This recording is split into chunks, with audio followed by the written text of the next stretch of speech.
Hey, Audio Road listener, what is your profit per mile? How about your cost per mile? Or even your bottom line? Stop driving blind and know your numbers. Profit Gauges is absolutely simple bookkeeping specifically for owner-operators. Have instant access to business and tax reports that will help you increase your profits and keep your money in your pocket where it belongs. Sign up for Profit Gauges today and take advantage of our 30-day free trial. Know your numbers and master the journey. Visit our website at letstruck.com or call our Tribe Care Team at 855-800-FUEL. That's 855-800-3835. Your money, your taxes, your truck, and your road to success in the trucking industry. This is Trucking Business and Beyond, the show that puts the money where it belongs, back in your pocket.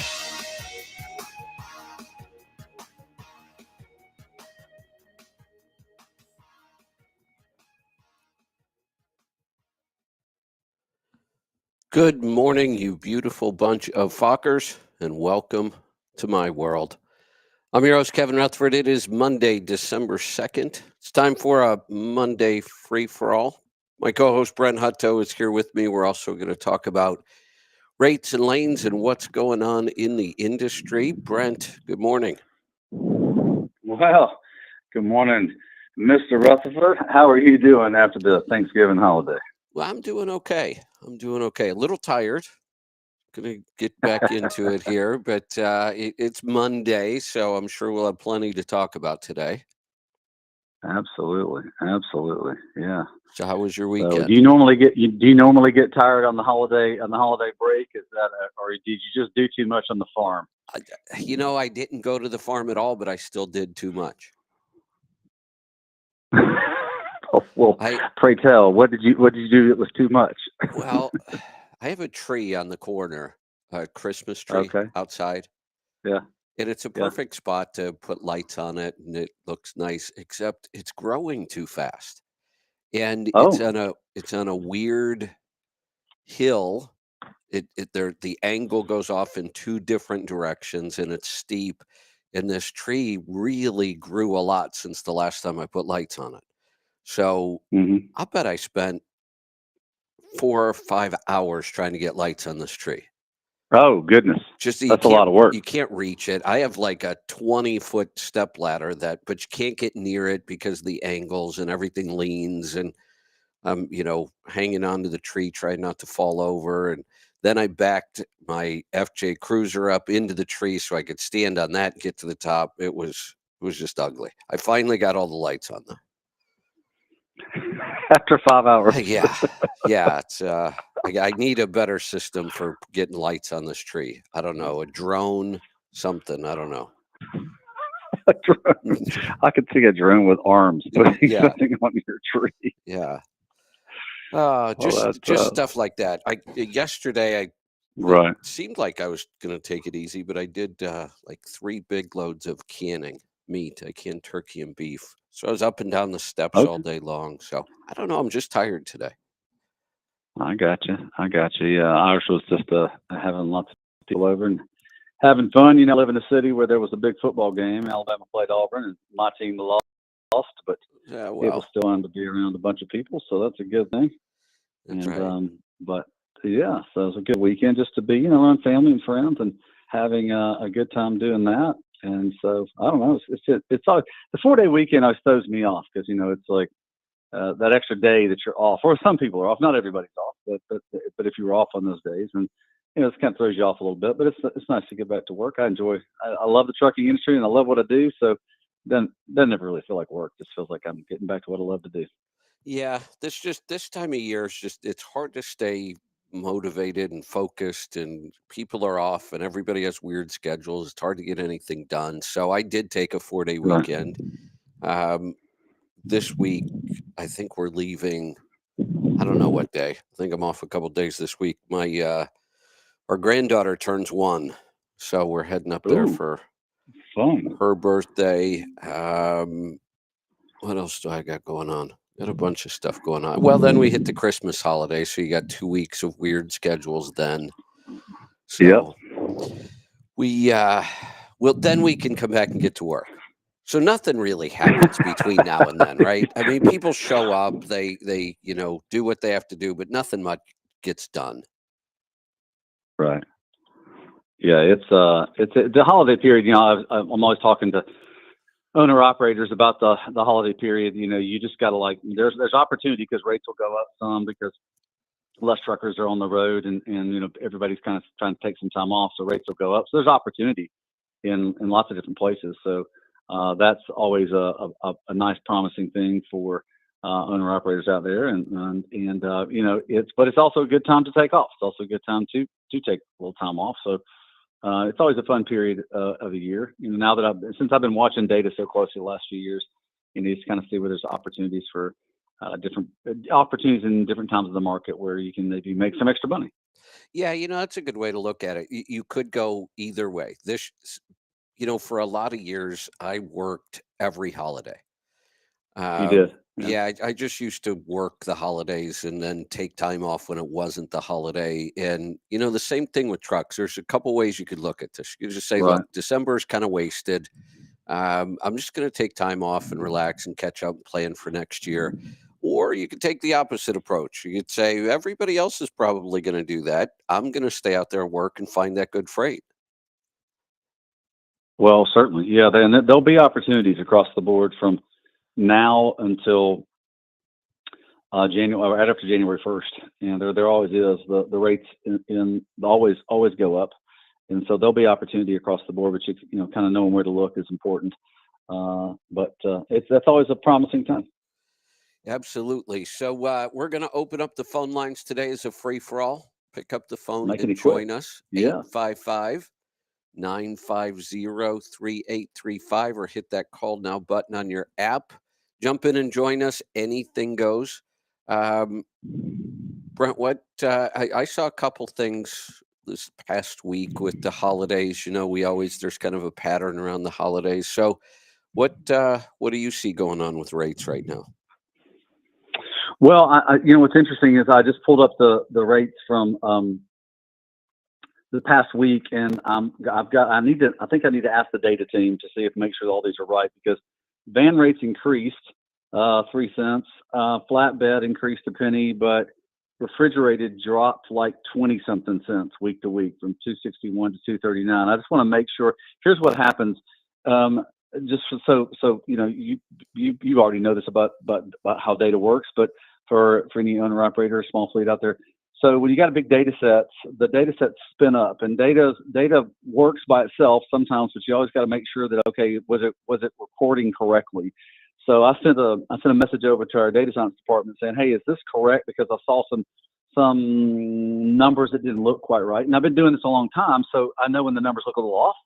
And so I sent something over, and he said, yeah, well, the data didn't spin up. I had to update it. So the data that I'm looking at right now, like for instance, when the refrigerated dropped 22 cents, it seems a lot week to week. Now it was going up like 10 cents a week. So maybe it was just a correction in the overall market, but I want to make sure of that. And then I just want to make sure the overall load posting volumes from a data standpoint. Freight, here's the thing, and this is for every owner operator and small fleet person.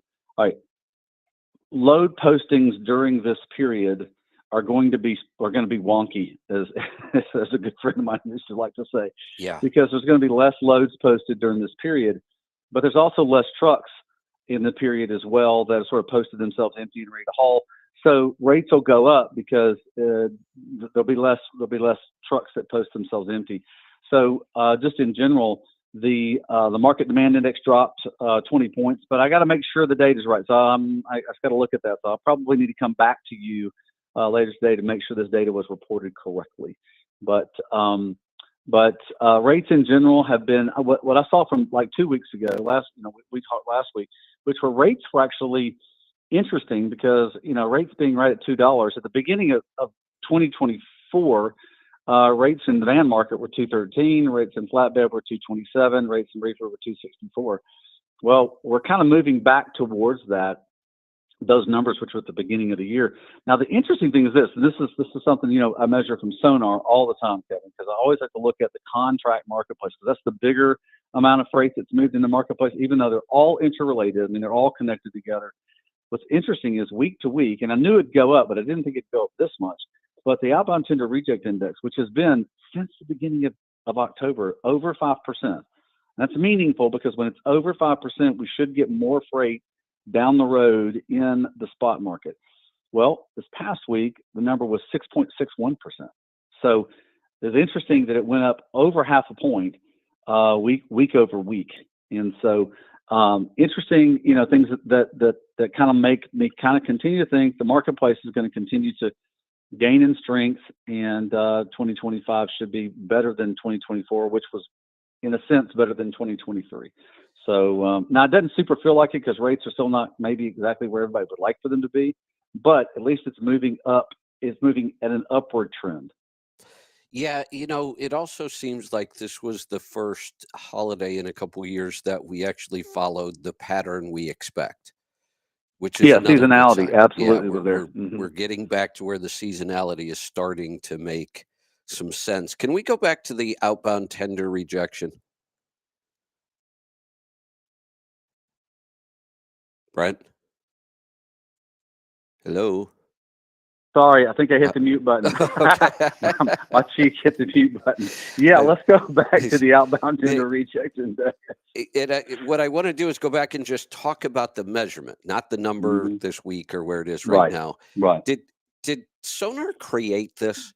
Did this exist They did. before? Okay. No, it never existed. I started looking at it in the very beginning of the pandemic because I was like, that's interesting. And I learned about it, about where this is a piece of freight that the contractor, the big fleet person or company doesn't want to haul for what they negotiated for the price they negotiated the contract. So it's called a reject, but honestly, it's a renegotiation because they try to renegotiate a higher price. Some of that freight, the shipper just goes, hey, I'm going to go try to find a better provider that can provide it at a better rate. Now, Sonar built this because they just saw data. They said we can pull data, and they have data from really, really large players in the market. All right, so they're able to pull that data from those players. And in the spot markets, you need thousands and thousands of pieces of data to get you any type of a recognized average. But in the contract marketplace, you can pull like 15 or 20 fleets and you can figure out a rate for everybody. Right. Because there's so much freight that you're pulling that data from. And, so he started doing this, and I started noticing, it's interesting, when the spot market goes up, contract freight rejections go up. Yeah. When it goes down, it goes down. So that's what kind of got me going on it. I had never saw this before, this measurement, this number, and the first time I read it, I'm like, what are they talking about? I was so confused about what this was. And then when I finally realized what it was, I thought, wow, that is a great way of looking at the data. So just to help everybody understand this, again, we talk about contract freight and spot market freight. Contract freight, it's arranged ahead of time. It's the easiest way to say it. This lane has already been negotiated, maybe for the next year at this price. Yeah, certainly for at least the next quarter or 6 months. Yeah, and the fuel surcharge allows us to do that even with fuel prices that can change constantly. That's why we have a fuel surcharge, is because of contract freight. If we didn't have contract freight, we wouldn't even mention a fuel surcharge. It wouldn't exist.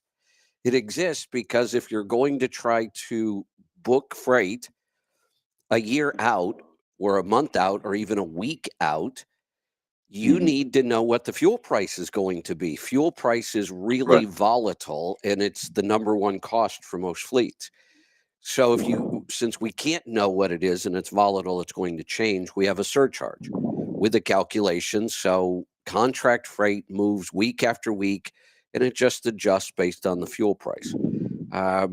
So when I saw that this tender rejection is measuring freight that's already under contract, but when it comes time to pull it, forget fuel. Fuel's taken care of with the surcharge.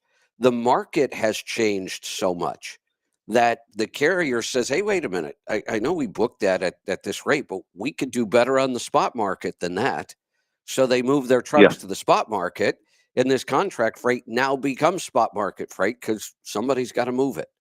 But the fact that they're rejecting it is telling us that the spot market is heating up and rates are on their way up. And it's now we've got this contract freight that was bid too low. Yeah, for sure it does. It shows you, well, there's a couple things going on that I realized in this, Kevin, that's important for the listeners to know is that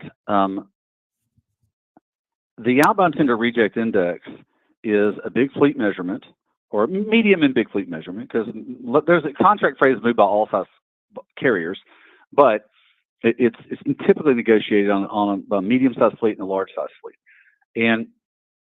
But when you look at it, it's important for the listeners to remember this. This is super important because this is something I pointed out to the guys at Sonar, and I pointed out to everybody in this marketplace since about 2017. So, because I looked at truck stops data. So we do business with, a lot, right. thousands and thousands and thousands of brokerage companies. Okay. So I started looking at our data. I was going, okay, well, how many of those brokers are just non-asset players? They're just they're just a data company, working hard and trying to get freight moved, and that's how they make it. All right. So how many of them are just that, and how many of them are actually just part of another carrier? They're just another transportation, part of the transportation department at Schneider or Swift or CRST or just name it. And I said, and I looked, when I saw the data, I was like, oh, this is interesting. About 50% are non-asset players. In other words, they have no trucks. They have to have they're so beholden to the owner operator, right? The other half are brokerage arms of contract freight carriers. So medium-sized and large-sized fleets they use it as an option to move more freight, because here's why they have them. If you're a good carrier, the shippers in the marketplace will be happy to give you more freight than you can actually put in your own trucks, because they trust you. They're like, okay, well, I'll award you 125, 130% freight that you can actually move, because I know you'll find a way to get it moved. And these guys take it all day long. These carriers take it. Well, the advent of the broker back really, really about 25 years ago, when they became a legitimate part of the transportation industry, a really legitimate part of the industry. And this is like, and what I mean by legitimate is, I mean, like, everybody recognizes it's a valid way to move the freight. These carriers started adding brokerages so fast because there were great platforms like TruckStop and other load boards where they could find capacity, they could find the trucks to be able to move the freight. And that's a way for them to make profit. The reason I'm saying all of this, Mr. Rutherford, Captain Rutherford, the reason I'm saying all this is because contract carriers aren't stupid. If they can make a better margin moving freight through their brokerage than they can on their own trucks for some of the freight, right, they're going to reject part of it. They're going to move it through their brokerage in the spot market. So contract rejection index, the outbound tender reject index, will go up because they can make a better profit. So that's why I say all that. So it's just important. If you know that dynamic, well, then you know the game. You know how to play the game. So it's super important. Yeah. The other thing I'm optimistic about is trucking is still a leading economic indicator. And if trucking is on its way up, that's a good sign. Yeah. Well, here's the thing. There's more freight today, and we'll try to have Noel on next week if you still want to do that. And so he can talk about that. We haven't had a freight recession. In other words, there's more freight needing to be moved in America than ever before, and it's above the trend. In other words, what was expected is an amount, but there's been more than expected to need to be able to move the United States. And that's been, by the way, since 2021. It hadn't been like last year or 2 years ago. 2021, we've had more freight than the trend would tell us. So we haven't had a freight recession. We had a price recession for sure. It's been painful, but there's more freight in the market right now to move. And by the way, that's a reflection of? The actual overall United States economy. It's been 2 to 3% growth since about 2021. It's been above average.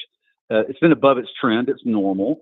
And so is freight, because freight is a direct reflection of the overall economy. We just see the data a heck of a lot faster because you get great reporting mechanisms like Truck Stop and Spot Market and others that have really good spot market data.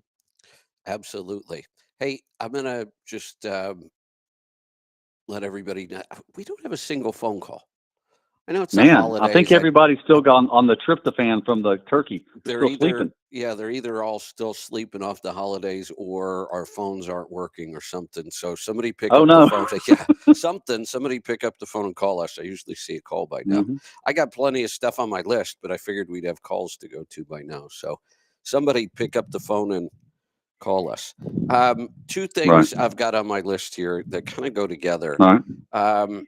We've talked about these several times, but they keep coming up, which is part of the problem. Right. Broker transparency is, we're talking about it again. I wish this would just go away and we could move on.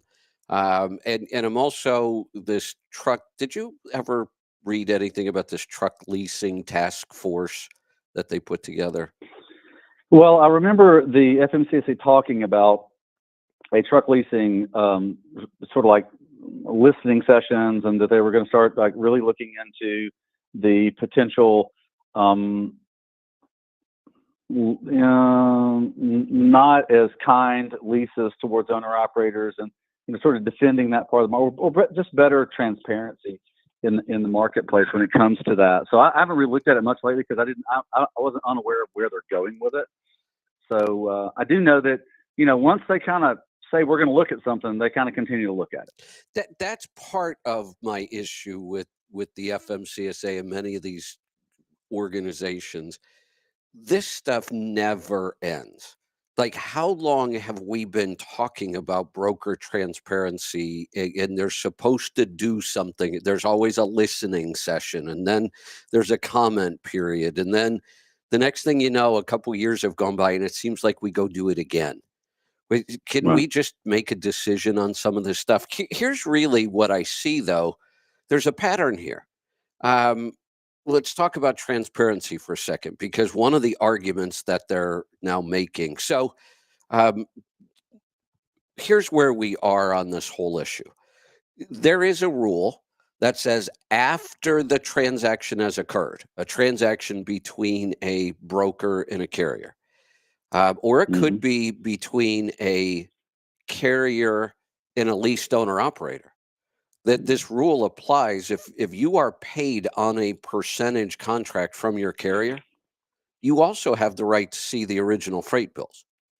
If you're on a mileage contract, you don't. But if you are leased to a carrier and you're on a percentage contract, you have the right to go in and ask to see the freight bills to make sure you're getting your percentage. Right. These rules have been around forever. What happened on the brokerage side of things was the brokers decided, we don't like that. Who would? Nobody wants to have to show. Now, a carrier leasing owner operators, yeah, if you want to see those rates, you should. You should be able to see those to make sure you're getting the right pay, because the amount that you get is pre-negotiated. And it's in the contract. Right. If we lease our truck to a carrier and the carrier is going to pay us a percentage of the load, I am all for the fact that if I want to, I need to be able to see those freight bills once in a while, because we've already negotiated that you're going to pay me 82% of the freight bill. Well, the only way I can know if I'm getting paid right is to be able to see the freight bill. So in that case, sure, you should be allowed to see that. That's the only way to know whether you're being compensated correctly or not. In the broker world, that doesn't apply. Nothing's pre-negotiated. You are negotiating the rate each time. Right. So you don't need to see the freight bill. But the rule, we could go back. It's a leftover from the way the freight brokerage world used to work. It's still there. Now they want to force the fact that, brokers just don't want to show this number. Well, it turns out that the way the brokers got around this is completely legal. And the FMCSA has kind of admitted it.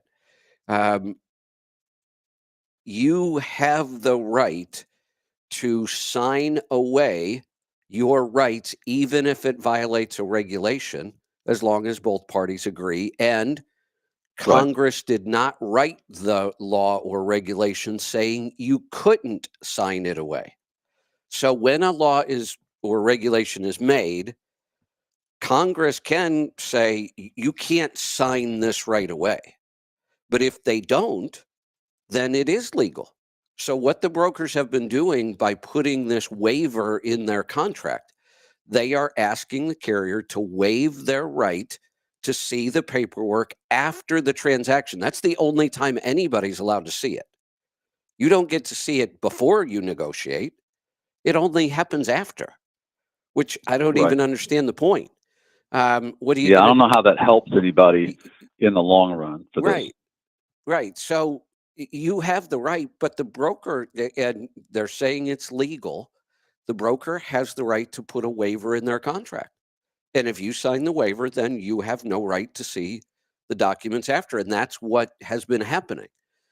So part of the problem I see here, and it's the same with this truck leasing task force, they keep talking about rules from the consumer, it's a Consumer Financial Protection Bureau. And I've talked about this many times. The people who want transparency will scream, well, you know what you're paying your real estate broker. You know what you're paying your stockbroker. You know the percentage your insurance broker's getting. That is true. In many cases, you could know those numbers. But that's because that is a business to consumer transaction. We've always given consumers more protection when they have to deal with business. So the problem here, both of these examples are not business to consumer. It's business to business. Right. You don't have these kind of protections. Yeah, correct on that.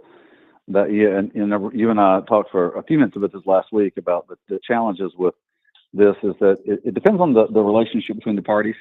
And the relationship between the parties here is that you've got a carrier who is the supplier to the broker. In other words, the broker is your customer because that broker's paying you.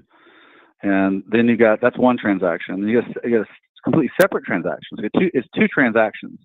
And I've heard this discussed many times, but there's two transactions going here. You got a transaction between the carrier being the supplier to the broker, and that means the broker is the customer. And then you've got the broker being the supplier to the shipper, which means that in that scenario, the broker is the supplier and the shipper is the customer. Right. So now, granted, the shipper is the ultimate customer for everybody. And sort of, if you're just thinking about it parenthetically, the shipper is everybody's ultimate customer. But you aren't hauling, if you're a carrier, you're not hauling that freight on behalf of that shipper. You're hauling it on behalf of that broker. Correct. So because they've taken responsibility for that freight, and so and I think to me, I think that understanding more of the clarity or getting better clarity and understanding that relationship is super important to if you're a spot market carrier, if you're an owner operator, not feeling like you're getting screwed in some way. You're really understanding that. And then the thing that I've heard, and you and I talked briefly about this, was that one of the biggest challenges is not necessarily as much the rate as it is understanding the contract, like being able to sign the contract, really good sort of simplicity in the contract that they're signing, because some of the biggest heartburn in this industry, and I've talked to all the pundits about this, all the players in this part of the market about this, is that they really get aggravated when they've already delivered the load, they've delivered on time, they've delivered it to their knowledge exactly as it was committed to be delivered, and then there's something a week or 2 weeks later that they get dinged for part of the payment, which is part of their profit, that they didn't know because they get the bill of lading signed just like it's supposed to be by some receiver at a dock, that it was received in full and no damages. So they get these sort of things that come back. Really, from what I hear, those are like more important. That's the more important part of transparency than just the rate. Which again, there's no way to enforce this. There's no rule or regulation or law that's going to make this part of it any better. You know what does make this Right. better and much easier? I think I know where you're going, but do tell. The method we teach around this, right? Yeah. If you're working with 50, 75, 100 brokers a year, which I've seen, my record was actually Yeah, over sure. 150 in 1 year. I think we see the average is like 37. Yeah, that's still a Yes. huge That's the number. average. That's Right, the that's an average. average. Yeah. That's huge because think about that. That's 37 Mhm. different contracts I need to understand. And if I don't understand them, it leads to these kind of problems. It's not that Mhm. the load was a problem, it's just I didn't understand it. There was something in there I didn't realize. And when you're working with 37 different brokers, that's 37 different contracts. And Mhm. maybe worse than that, the brokers could change their contract throughout the year. It's too much work. You think about all the onboarding, all the getting to know Mhm. somebody's system and the way they work, and then these issues. Find a couple of good brokers, build a relationship, and get rid of all of these headaches. These problems are so easy to fix, and yet we spend all this time um, just complaining and fighting and arguing and these listening sessions and tasks. It just never seems to end. Do they ever really solve anything? It doesn't seem like Yeah, anything ever gets solved. yeah, I agree with you. And look, and I'm not against our government at all, and I'm not trying to say they're doing anything untoward or like improper. I'm just saying that the problem gets solved when the parties that are affected are talking with each other and solving problems relationally, where you have an ongoing business relationship between each other. Because when if you're a really good carrier and you're providing great service to that broker, man, they're going to fight like crazy to make sure that they're solving. If there's a problem with a piece of freight, they're going to solve that with you.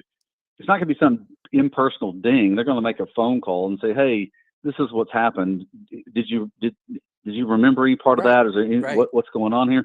If they don't know you, and they don't care about you. Just like if it goes Hey, the other way, no one's gonna. It's not going to be a big deal. It's not going to be important to them.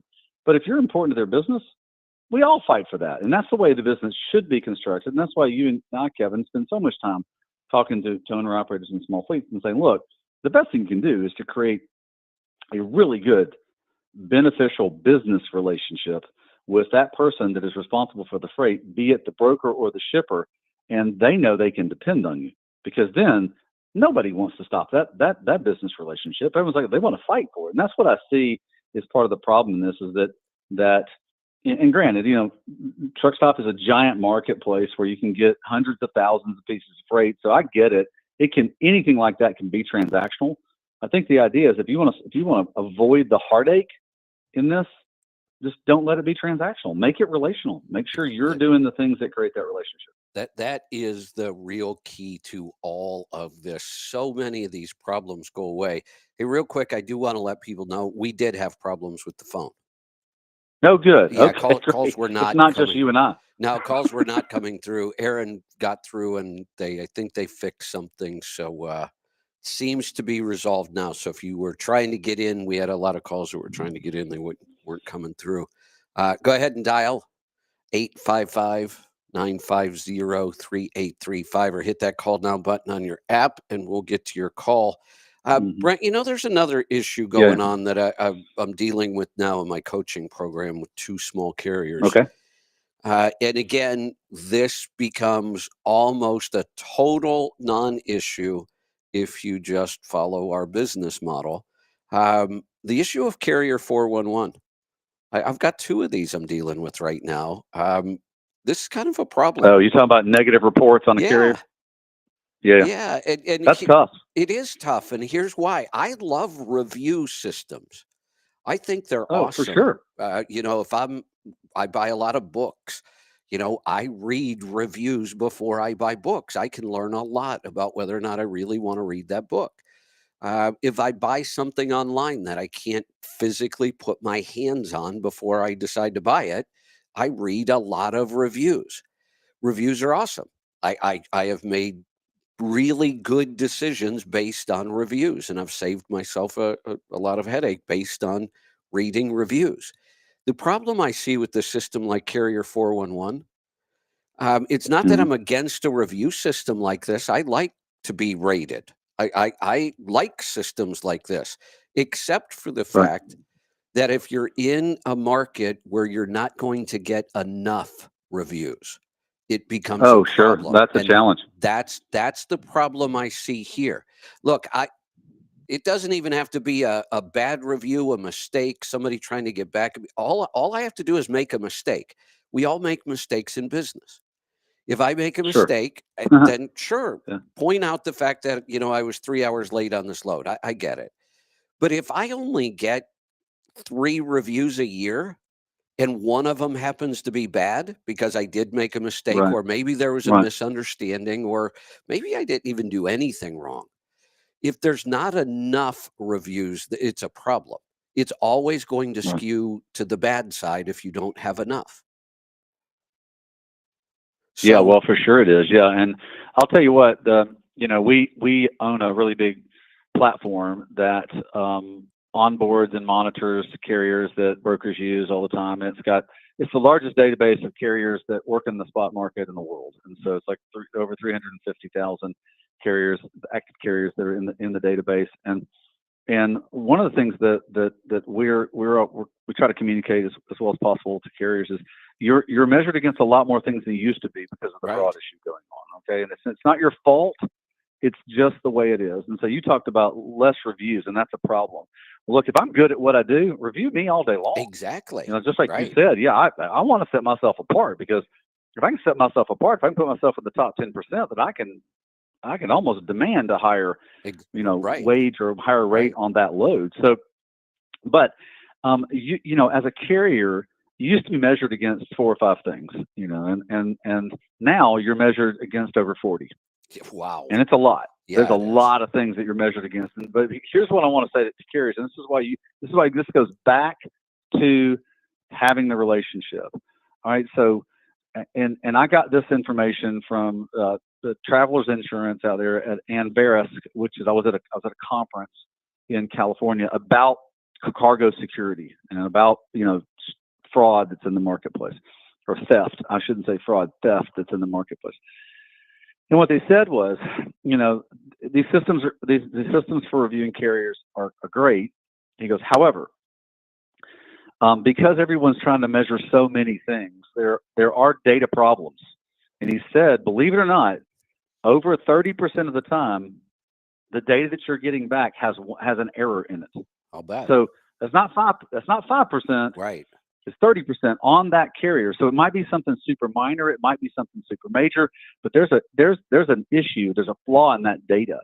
And he said, so make sure that if you're rejecting a carrier to carry your load, making sure that you better make sure that you got the right data. And so this kind of goes back to what you and I talked about, which is about the relationship. And if you can like call that broker and say, hey, what's the issue? Well, the issue is in this piece of data right here says that this happened to you, or you caused this, or whatever. You can say, well, no, that's not how it happened. Let me get that taken care of. So I may not be able to get the load from you today, but I would like for it to work with you tomorrow. So you can defend yourself. And so to me, that's super important to know that as a carrier. Yes. So again, to go back to the point of this conversation. By the way, our phones still aren't ringing. No, maybe they're still busted. Something's odd. I know it's the holidays, but this is just odd. Somebody pick up the phone just so we know whether they're working or not. We'll get this figured out. To go back to the point of all this was, we could talk about these kind of problems all day long, the broker issues, the problems on loads, the multiple contracts, the onboarding, all of this, and it all goes away once you have a relationship. All of it. None of this becomes a problem anymore. These problems go away once you build a relationship. And you mentioned freight fraud. We haven't even talked about that yet. That goes away. Yeah. It's so many of these problems that we talk about all the time just go away with a little bit of education and understanding how to do business. I want to go back to this the lease purchase again with this task force. So listen to this sentence. They're explaining, why this group even exists, because that why does this group even exist? I don't even understand why we're wasting our time on this. But here's what it says: during the past year and a half, the task force has heard from truck drivers victimized by the programs, received a preliminary report from the Consumer Financial Protection Bureau about the numerous inequities, and used publicly available court data to estimate that more than 200,000 truck drivers have been affected by these predatory deals. What do you think about the wording in there? Just the wording makes me crazy, right? Seems a bit heavy. Victimized. Now, we're talking the lease in, right? Or is this the fraud thing? No, this is a lease purchase. So okay, driver walks in, wants to be an super owner heavy, operator. and it seems like a lot. Yeah. Victimized by the program, predatory deals, numerous inequities. But let's wait. Even their last sentence: 200,000 truck drivers have been affected by these predatory deals. That's a false statement. Every single driver that signed one of these was affected by it. Not just 200,000. Everybody. That's how life works, right? You sign a contract. There are consequences to signing that contract. Right. For sure there is. What do we mean victimized? Here's the only way I can see that anybody in a program like this, a carrier, should ever be prosecuted for anything. If there's something in the contract that somebody failed to live up to, well, of course, then that's a breach of contract. You have a suit there. But if we all read the contract and we're all adults and we sign it, how can this be predatory? If you're doing what you say you're going to do in the contract, and the carriers do, everything they're going to do, everything they're going to charge you for, it's all in that contract. How can this be predatory? Right. Well, is the word victimized, is that used by the FMCSA, or is it used by someone outside of the FMCSA? Let me see if I can figure out. This is. Yeah, that seems like words that the government wouldn't use, because they're going to have lawyers write these things, and so I just wonder. Now, this is the writer of the article, I think, that put this paragraph together. It explained where they got some data from the Consumer Financial Protection Bureau. They got some data from publicly available court records. They got some. Most of what they're getting is just reports back from the drivers themselves that signed one of these deals. So they're just saying, with all this data they collected from these 3 or 4 different places, they're saying 200,000 were affected. Maybe they should have put negatively affected, so we would, because everybody's affected, not just 200,000. Yeah, for sure. And I mean, I look at how many owner operators are out there, and then how many of them would sign lease agreements. It's a significant number. I'm wondering what the time period is on that number. Obviously, if we're talking about a lease, we talk about just a lease when they're leasing on to the this is carrier to haul freight for them. We talk about a lease purchase. A lease purchase when they're doing both. They're leasing. That's a lot. That's a big number for lease purchase, Kevin. It's huge. I was kind of, where'd they get that number? This is another thing for the Let's Truck, because I've been in data for so long. Looking at data, man, make sure you understand the source of your data all the time, no matter what, because there's lots of people that can claim things. They can take a little bitty piece of data and claim something and put it over an entire marketplace and, predict the world's coming to the end. Well, where'd you get the data? Where'd it come from? Make sure that whatever they're claiming, look at the data sources, understand why they're saying. And also, I'd also say this: in any situation, always ask yourself, who is saying this and why are they saying it? So it's super important, because you want to make sure that you're getting good information, because you're making a business decision in this. So it's very important to know those things. Like does somebody have another motivation for why they're saying what they're saying? It's always good to look at those things. Well, I'm glad you brought that up, because that's the next paragraph in the article that I was going to address. Well, there you go. Like, who's on this task force? That was one of the things I wanted to know.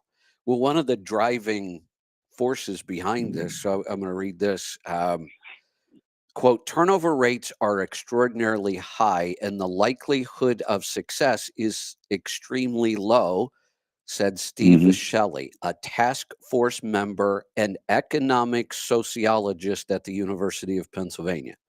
I think this guy read a book or wrote a book once. I think I read it.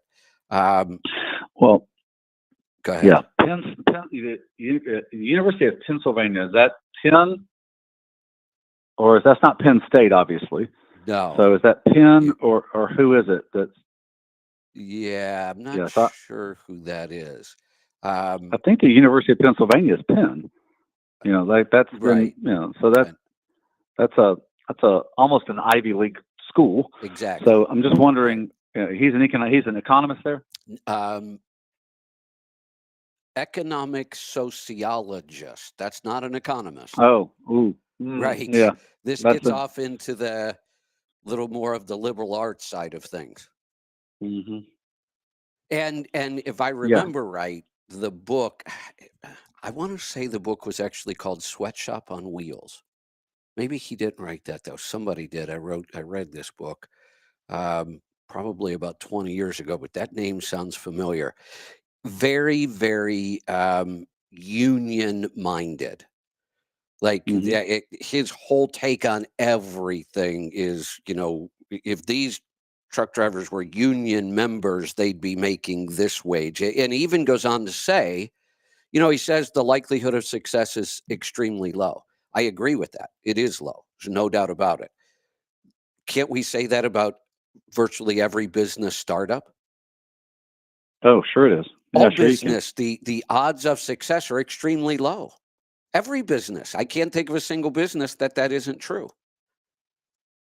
So, it is extremely low, and it should be. But then he goes on to say, even when drivers completed these agreements successfully, they actually were working for less than they would have made as an employee. So what? If I go to work for one company, taking a risk in business. So if I go to work for one company that pays 65 cents a mile, or I choose to go to work for another company that pays 55 cents a mile, I'm going to make less. So what? That's my choice. Right.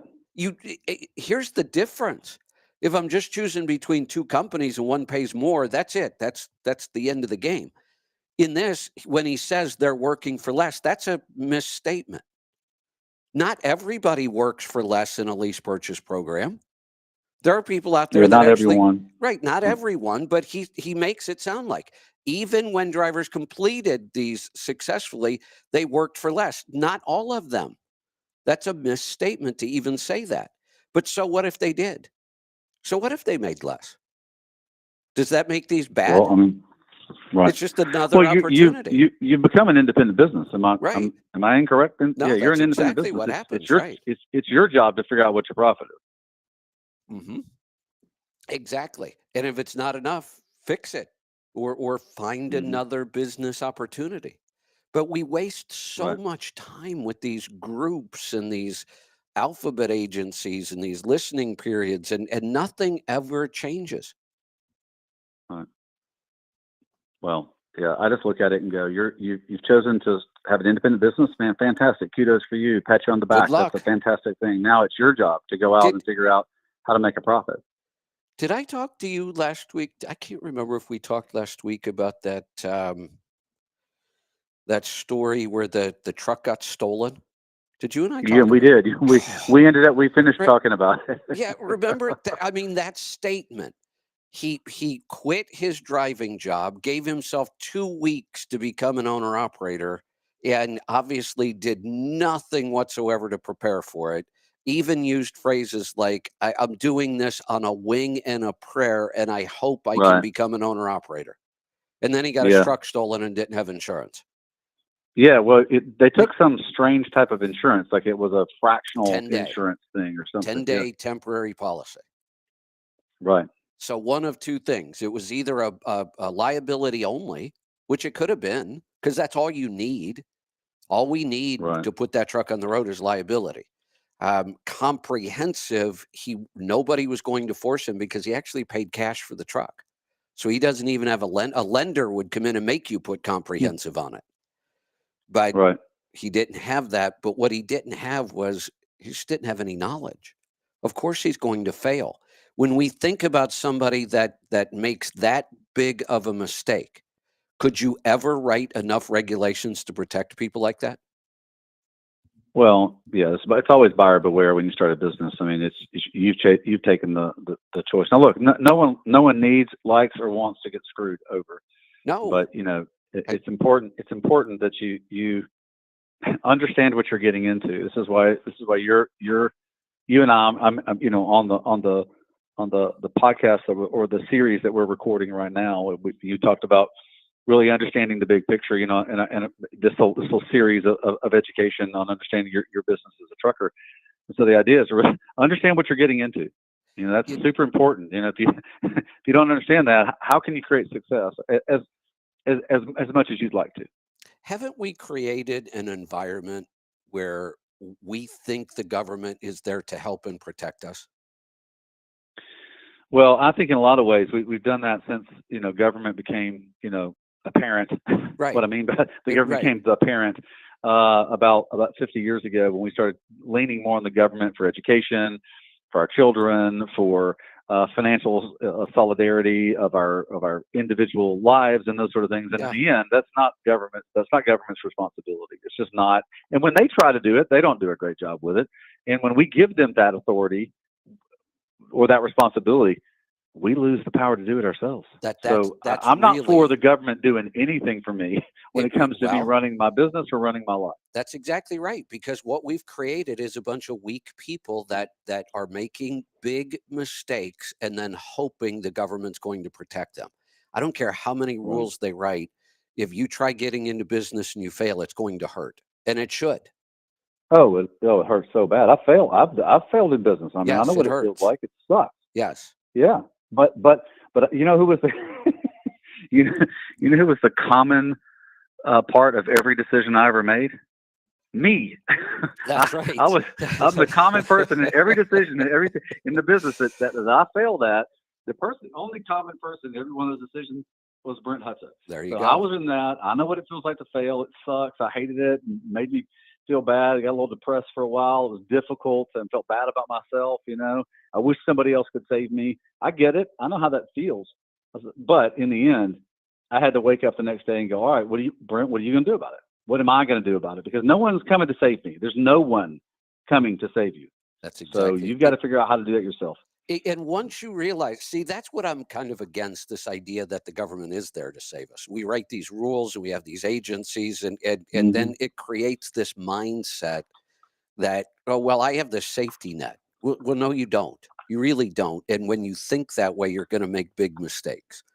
I just try to get people to understand, the less we have to interact with the government in business, the better off we're all going to be. So hopefully we're heading into maybe a new era in government control in our world. That I'm almost, I keep saying I'm cautiously optimistic, because it sounds too good to be true what we might be seeing.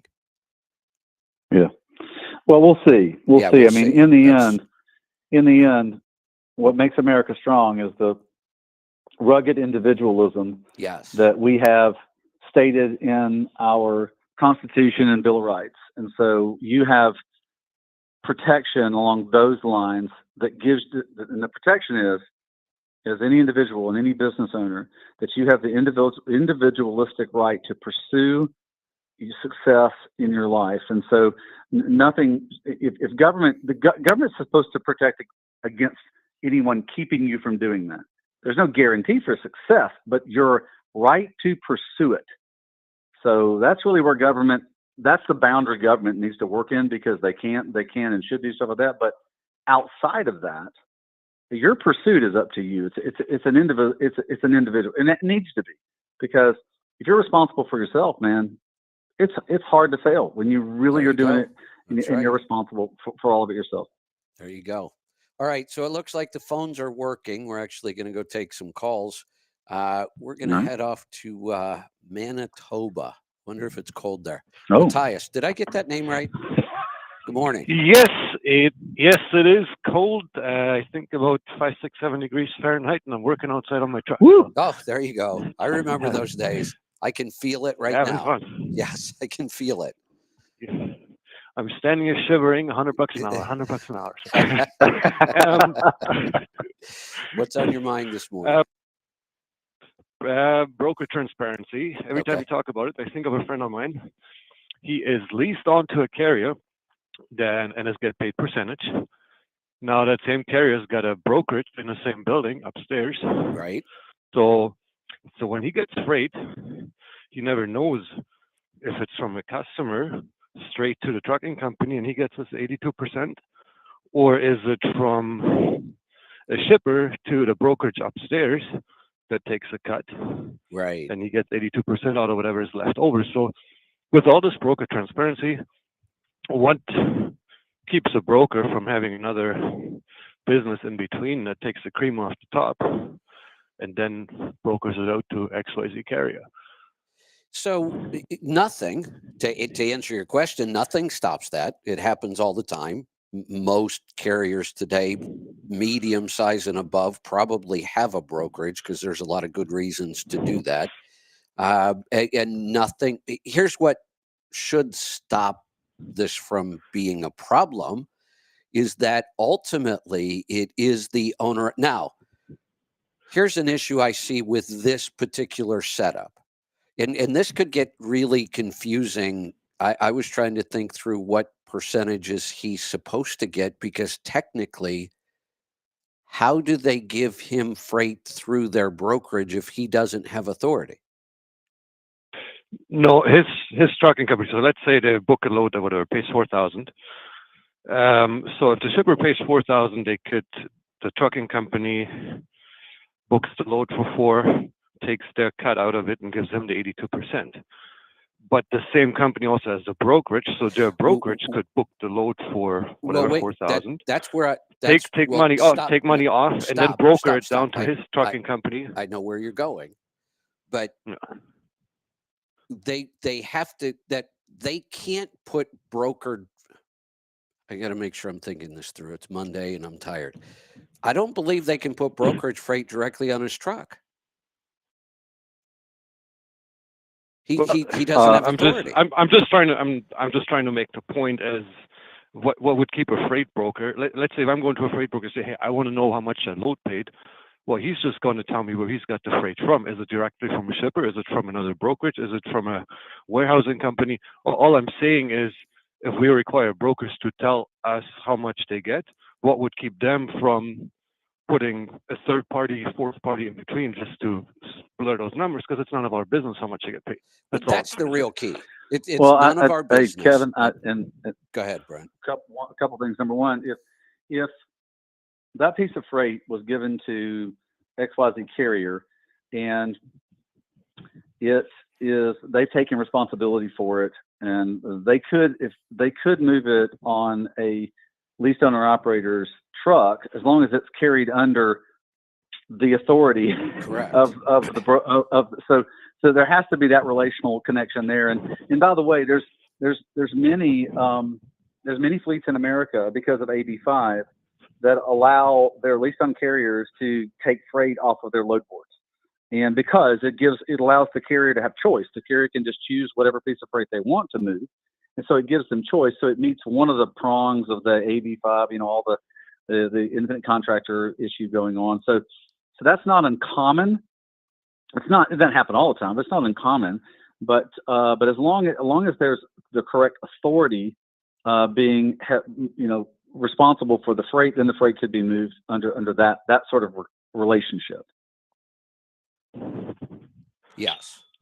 To get back to your point, that the problem is we should not ever have to expose these numbers, period. And that's why we're arguing back and forth, because this is so anti-business. This doesn't make any sense. Exactly. Right. That's the real key here is any method we come up with. The idea that, when they talk about this, the people I hear talking about it act like they're going to get to see this number before the negotiation. That's never the case. That's not how the regulation works at all. It's only after the transaction's already occurred. Yeah, but even if it's a repeat thing, so I've got one broker I've dealt with for a couple of years. Whenever I'm in Vancouver, I want to get back home. Half the time they get loads from me, half the time not. What they used to pay, the rates went down about 20% over time. I don't know. Are they still making as much as before? I don't care. I'm happy with what they give me because I can send them an email, say, hey, next Monday I'm out there. You got something for me? Right. If they do, they throw me the load and that's it. Yeah. Well, I don't know. Maybe he makes $1,000 off of it. I don't care. Because you know what rate you need to make that worth your time. That's all we should need to know. Yeah, and if I go back to him and says, hey, wait a minute, you're making $1,000 off of me every time. Now I want whatever, $500, $800 more because he shouldn't be making that much money. He's just going to say, well, sorry, then I don't have a load for you. He's going to put it on the next truck for the same rate. So what do I gain by knowing how much he makes? It doesn't matter. That is exactly correct. That's the whole point. And it just shocks me that we have now been arguing about this for years, and it still doesn't go away. All right, good stuff. Thanks for the call. Well, yeah, great call. Thank you. Let's go to New Mexico. Joe, welcome to the program. Hey, Kevin, it's your favorite local libertarian trucker again. I just had a quick couple of questions. Sure. The number one is I keep hearing everybody talking about the FASS and the Air Dog, and I don't even know what the hell they do and what the difference is. Got it. So let's kind of just make the assumption that there aren't really many differences. They do the same thing. The purpose of the two systems is virtually identical. They do it in slightly different ways. There's even a wild story. The companies are owned by father and son, or used to be. They don't get along. It's been a battle for years. It's kind of a sad story. And I know both parties involved. I've worked with both companies, and I like them both. We had a very close relationship with FAST for a lot of years. Actually, now we're talking to Air Dog about doing some projects with them. But I'm going to explain the two as though they're the same. They really are. The purpose of them is the same. So what we used to talk about a lot with the FAST, we used to call this fuel polishing. That was the word we used. So when we run fuel through a filter, we might be trying to get dirt and sediment out. We might be trying to get some water out with a water separator. We're trying to get contaminants out of the fuel. Traditional filters and water separators miss one of the contaminants. They don't address it at all. You know what that contaminant is?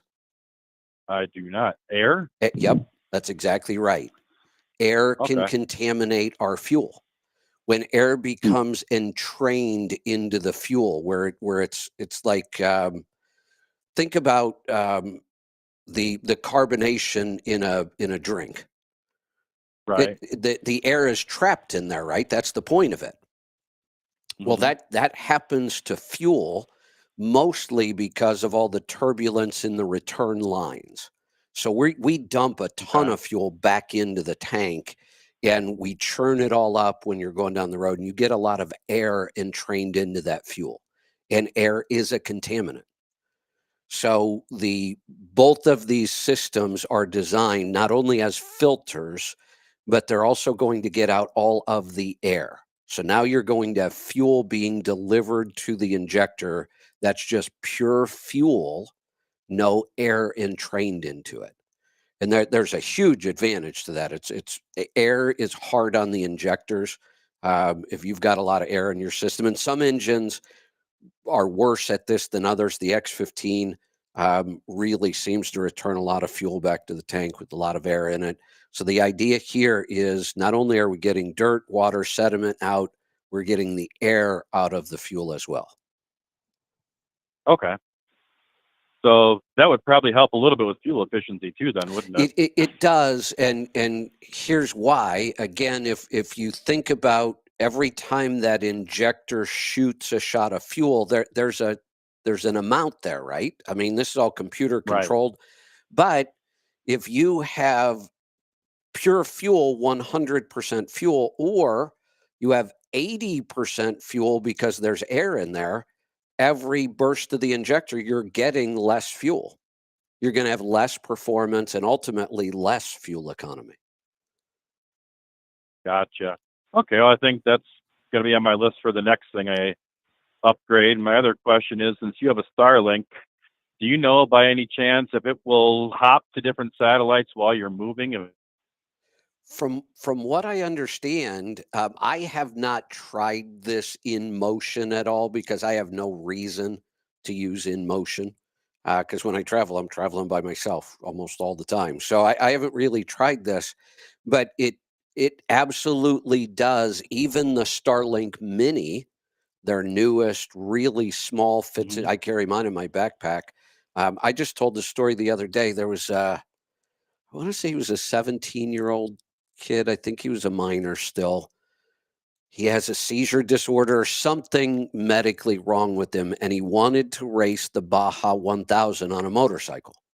And Oh, I saw him with that thing yeah, strapped on top his of his helmet. his parents said no because we can't take care of you. We won't know. And he said, well, what if I could live stream the whole thing? So he actually mounted a Starlink Mini to the top of his helmet and wired it to the motorcycle. And he ran the whole Baja 1000 with a Starlink on his head, live streaming it so his parents could watch him.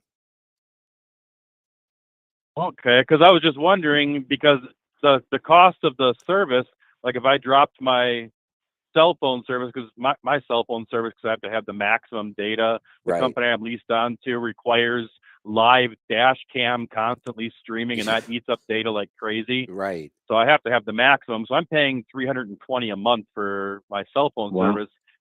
If I could just drop those down to the minimum and hook up to the router part of the Starlink, I would save a fortune. Yeah. That's my whole idea behind it. I will say this. I have had so many different internet setups over the years that I kind of consider myself an expert on mobile internet or internet in general, mobile and in a fixed location here. Starlink is all we use now. I got rid of all of my other internet. We have Starlink. Well, no, we still have fiber optic down at the warehouse, but I may replace that. I've just been so happy with Starlink. And here's the great setup now. Um, you could get Starlink at home, which I actually prefer it over any other system I've had. And then you add for $50 a month, you add on the Starlink Mini, and that could be the one you have in your truck. Oh, that might eke out the price that I'm paying to Verizon for their wireless home internet. I'm just paying $35 a month for that. Yeah, you can get Starlink at home, which will be superior, and then you add on the Mini to your account for just $50 a month. I wonder if I could just design and 3D print something to mount it directly to my dash and face out, and it would It, probably catch some of them, it, most of the satellites based on the angle. it seems to me like it is really advanced when it comes to this. And I'll tell you how far we've come. Um, I've talked about that system I originally put on our first RV when we took the show mobile back in it was like '09. I paid $15,000 for a satellite setup. Oh, It wow. would it took usually 15 to 20 minutes after I parked to get it set up, and this was all built in. All I had to do was go back and push buttons. But by the time I parked, pushed all the buttons, waited for the satellite to deploy, lock on, it was usually 15 to 20 minutes. And this is not an exaggeration. If the wind blew too hard and the coach rocked a little bit, I could lose my connection. That's how sensitive Wow. it was to any kind of movement. And now I Oh, see the Starlink Mini strapped to somebody's helmet on the Baja 1000 and it works. It's pretty incredible. I think I'm. I think I That might is just give incredible. it a try. I mean, hell, I could probably switch all my devices over to something like Helium or something like that for just for phone calling and pay almost nothing. And then with the Starlink, is Yeah. because the only data I ever use is when I'm in my truck, and I use a ton of it. I mean, I go through probably 300 gigabytes a month. between my devices. Right. Right. Which is the Wow. same way for me. When I'm on the road in the coach, I use a lot of data. Yeah, most of that is my ELD dash cam because Right. it's a 4K dash Oh, cam and it's ridiculous, but yeah, whatever. That's a lot. It's required, so I got to do it. Right. Right. That's a lot. And No, then, I I'll leave you with one last thing to Sure. kill off some more space in your Kindle. If you haven't heard of the Uh-oh, say it again. You just broke up. Terry Goodkind, the author. What's the name of the book? All of them. He hasn't written a bad book yet. Oh, okay. He just passed away, so it's not like you can never catch up. But that's how I found out what a libertarian was. Oh, give me that name again. I've never heard that name. Yeah, Terry Goodkind. If you ever saw the TV show Legend of the Seeker, that was based on his books. Got it. I'm going to look that up. I'm always looking for another good author. Not that I need any more books right now, but right. Yeah, no doubt. Yeah. All right. Good stuff, Joe. Hey, and our next call is Colin, and he's going to tell us that the Starlink does work in motion because he's got one in his truck. Oh, sweet. So you can listen to that.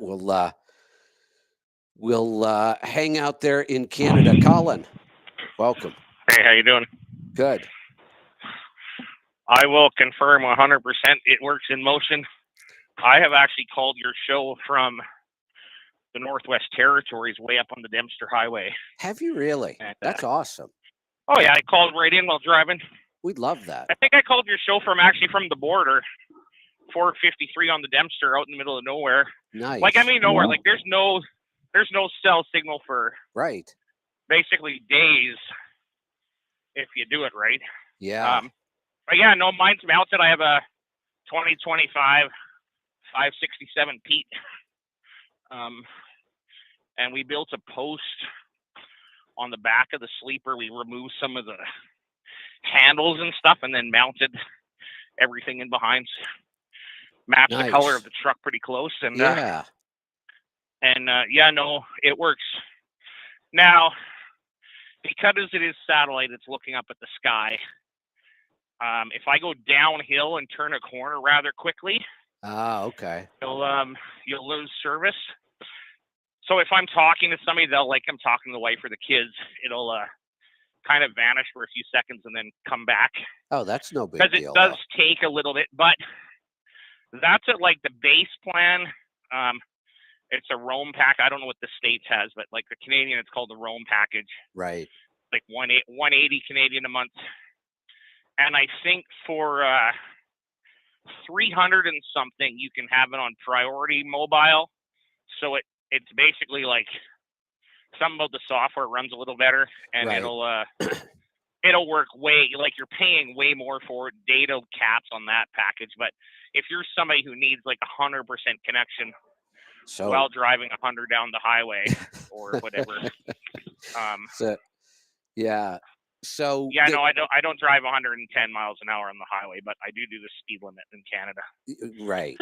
Right. Yeah. So it sounds like the packages are really similar because here at the house I do have the priority. I pay for the more expensive package because I broadcast from here and I need the best internet. Well, and that I think if you're it's kind of like I don't buy really expensive tools for myself at home because I don't get paid to use them. But a mechanic, like you're getting paid to use. Well, you have a profit by using Starlink or using an internet connection, and so you need to pay for them because it makes sense because it's how you make money. But if it's just for that's exactly right. You know, there's probably a lot of guys. I know guys in our fleet. Like we have 5 trucks. I think 4 of them, 5 trucks that kind of go up north. 4 of them have satellite on them, and a lot of the guys, they didn't even actually realize about Wi-Fi calling. So like your guy that called in before, if he really wanted to cut his data or his cell phone down, I suspect that a person could probably get a data, like, I'm not even sure you would need you might be able to connect without a SIM card in your phone if you're only using Wi-Fi connected to your phone. I'm not 100% sure on that. Like, do you need a cell package to have Wi-Fi calling? I don't know, but potentially potentially you could. I just upgraded my Now- phone and I went with a very low data package because I don't need data on my phone at work. I connect to my phone, my boss.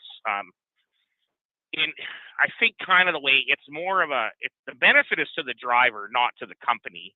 Though the company, I'll give you an example. First trip out, I had a mechanical issue. It was on Easter weekend, and it's like, okay, I'm in the middle of nowhere. There's nowhere without a phone call. The best choice probably would have been to turn myself and the other guy I was with, 2 trucks, would have had to turn around, drive 2 hours backwards, get to Fort St. John, BC, find somebody that could fix the truck that weekend. And I'm 100% guaranteed in that town we would have found a mechanic working that day. Not even a question. An hour forward to continue with the trip was another town, and I had no idea if there'd be anybody. But I just picked up my phone and went to Wi-Fi calling, and the funny part about technology, I used Starlink satellite to call a phone number in Fort Nelson, BC, and it routed to a lady in Edmonton at a hockey game. And she's like, let me double check with my mechanic. 5 minutes later, it's like, yeah, he's good to go. Call us from just out of town. Yeah. And it was a 2 hour, I was 2 hours to get an airbag replaced.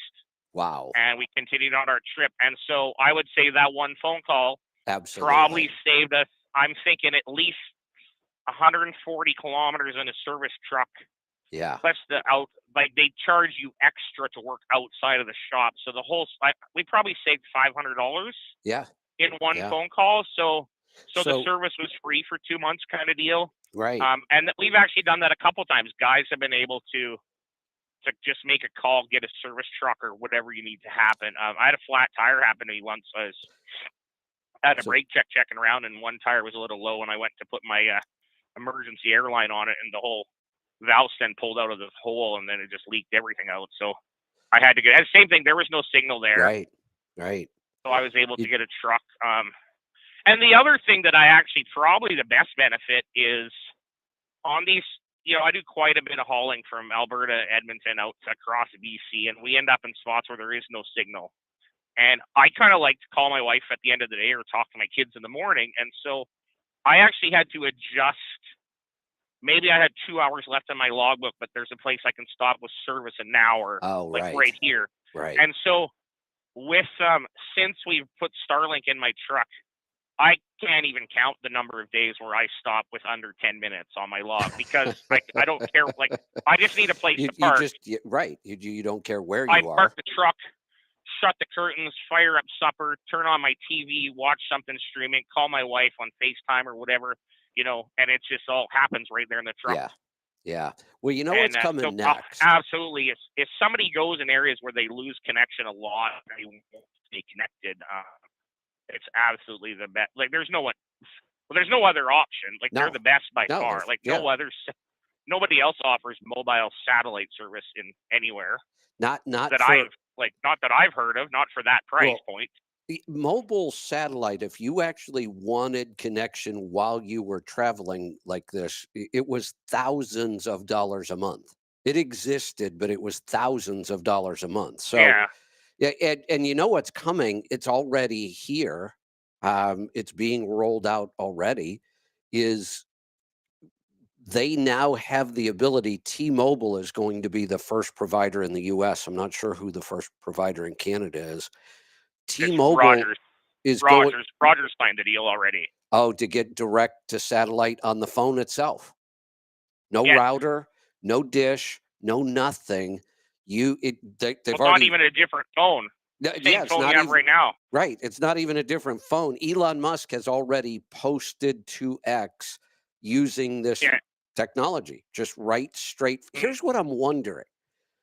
If he can do that, then why do we need phone companies at all, except how will his phone work if I'm in a building?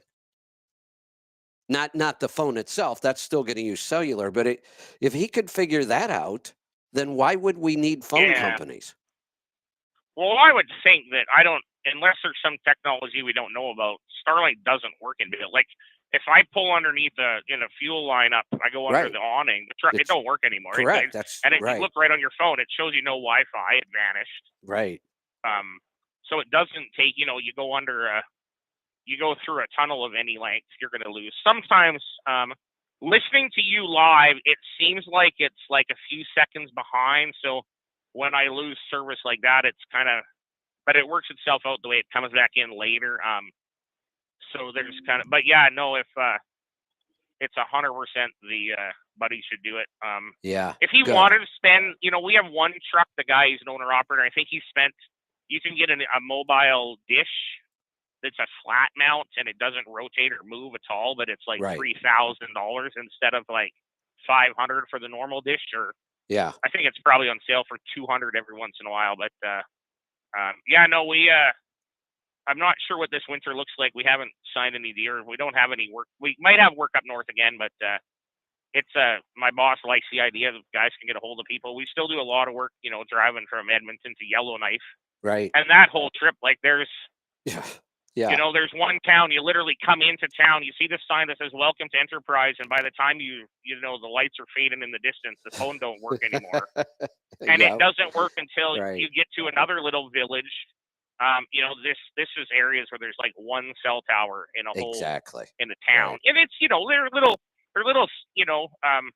indigenous settlements up in the north that are really Big River Service Center in Fort McPherson has a great bison burger. I'll throw Right. that buck out to the world. But there's nothing there.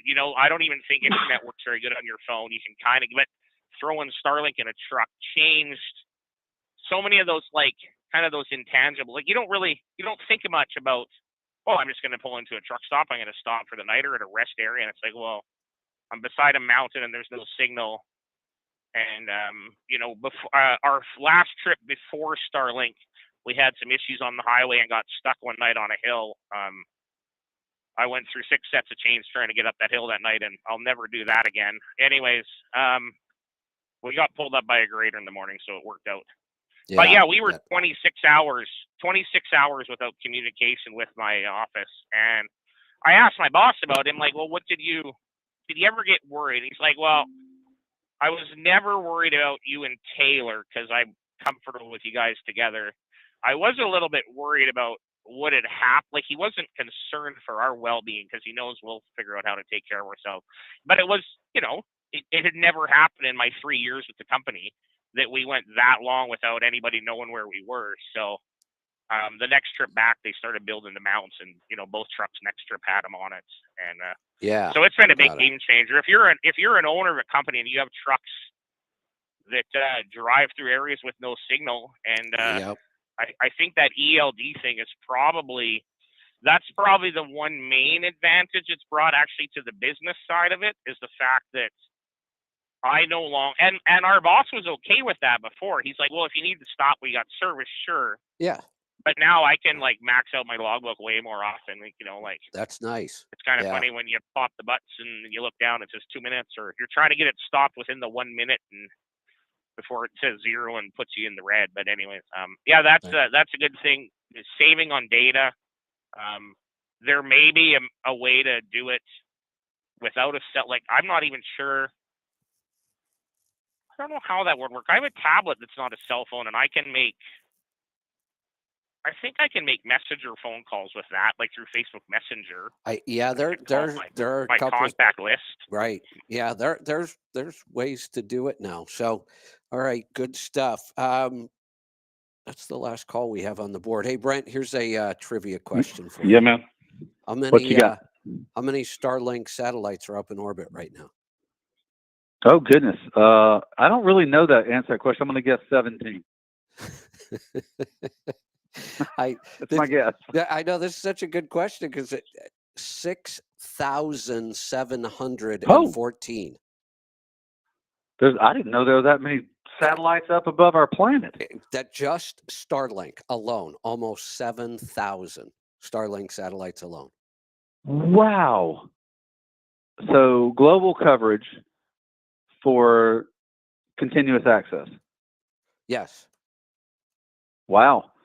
Yeah. Well, and get ready. Everybody's going to be using Starlink for their access in the near future. Because you've got that much coverage, that much dependable coverage. So I can see where other providers might be a little nervous. Oh, and here's what a lot of people just really it's hard to get your head around what SpaceX has been able to pull off and what they're doing. Mm-hmm. They set a record too. So they have almost 7,000 satellites already up. You've seen the shot where they bring that giant rocket back and catch it. No, that's amazing. Yeah, So totally amazing. So now there's a video out there where you see one SpaceX rocket launching, and at the same time you see another one coming back and being caught. And Wow. the goal is that these rockets will be reusable the same day now. So you'll see a Oh, rocket goodness. launch, Wow. get rid of its payload, come back, get serviced on the tower, and go back out again. Wow. So That's amazing. on one rocket launch, one rocket, they delivered 143 satellites. One rocket launch. Oh. Wow. Isn't that crazy? I guess when I think satellite, I think like something that's Well, something the size of like the space station or something. right. I guess that's not the size. Well, that's what I was used to seeing when we used to watch the shuttle. Right. The space shuttle would go up and release a satellite. One satellite filled up the entire cargo space. Right. Yeah, Now for sure. now the other thing that's hard to get your head around is how much bigger Elon's rockets are than anything NASA ever had. It's not even close. Oh, really? Yeah. Oh, wow. His I rockets did not know that. I would assume they would be smaller. much bigger than anything NASA's ever had. Wow. I've seen some big rockets. I live in a place where I see the rockets. Right. And, you know, being married to the daughter of a rocket scientist who worked for NASA, I've seen a lot of them. Right. But wow, if it's bigger than that, that's massive. It's just massive. Huge when you see the size of his newest rocket. Now that's the biggest one they've ever built. It is the Right. I forget how they word this, but it's the largest structure ever to fly. Wow. Yeah, it's a monster. Wow. Yeah, it's pretty crazy. That's amazing. I mean, people don't realize how big of a deal this is, and what he's been able to accomplish. Yeah. Crazy stuff. Yeah, it seems like they'll be more and more aware of it as the time continues to move forward. Absolutely. Hey, man, what a fun. Yes, sir. I gotta drop. I gotta run to another appointment. But all right. Yes, sir. I do. We will. What if Colin can bring it? Can he? That guy. That's right. That guy can give you information. He's fun to listen to. That was good stuff. All right. We will talk to you again soon. Yes, sir. We'll have Noel on next week if that's okay with you. Perfect. Looking forward to it. Yes, sir. All right. Talk to you soon. Take care. All right. Let's grab some calls. Let's go to Nevada. Tom, welcome. Yeah. Hey, Kevin. Good morning, and I hope you had a good Thanksgiving. I did. I worked too much, but it was still a good weekend. Yeah. Hey, turkey tastes a lot like chicken. You know what I mean? And then, so how come you've never seen a turkey like Kentucky Fried Turkey or Church's Turkey? You know what I mean? There's like no turkey places. There's only chicken Here's something places. else I've wondered about turkey, and I don't know the answer to this. So we talk about the quality of how our animals were raised, right? We want our cows to be, completely grass-fed their whole life, grass-fed, grass-finished. We want our chickens to be pastured. That means they're just running around outside, eating bugs, getting sunshine, all that. We want our pigs to be forested, same kind of thing. And turkeys should be kind of like chickens. They should be out running around in the sunshine. Here's the thing. You can go buy chicken pretty cheap, right? In the store, I know inflation, everything's up, but if you want true pastured chicken, it's more expensive than regular chicken, right? Right. Maybe it's even double. I mean, that's a stretch. I don't know that I've ever seen chicken be double. That's pretty close. It is pretty close to double compared to Walmart that tastes like crap. Right. If you go to Whole Foods and get, a whole really, yeah. So instead of, and I'm just going to throw out numbers here, instead of $3 a pound for a whole chicken, maybe I'm paying $5 to $6 a pound for a whole pastured chicken, right? Sounds about right. So a 3-pound chicken, what did I just say the price was going to be per pound? 5, 6. 5. So So $15. $15, whereas, a regular chicken might cost me 7 or 8, right? Right.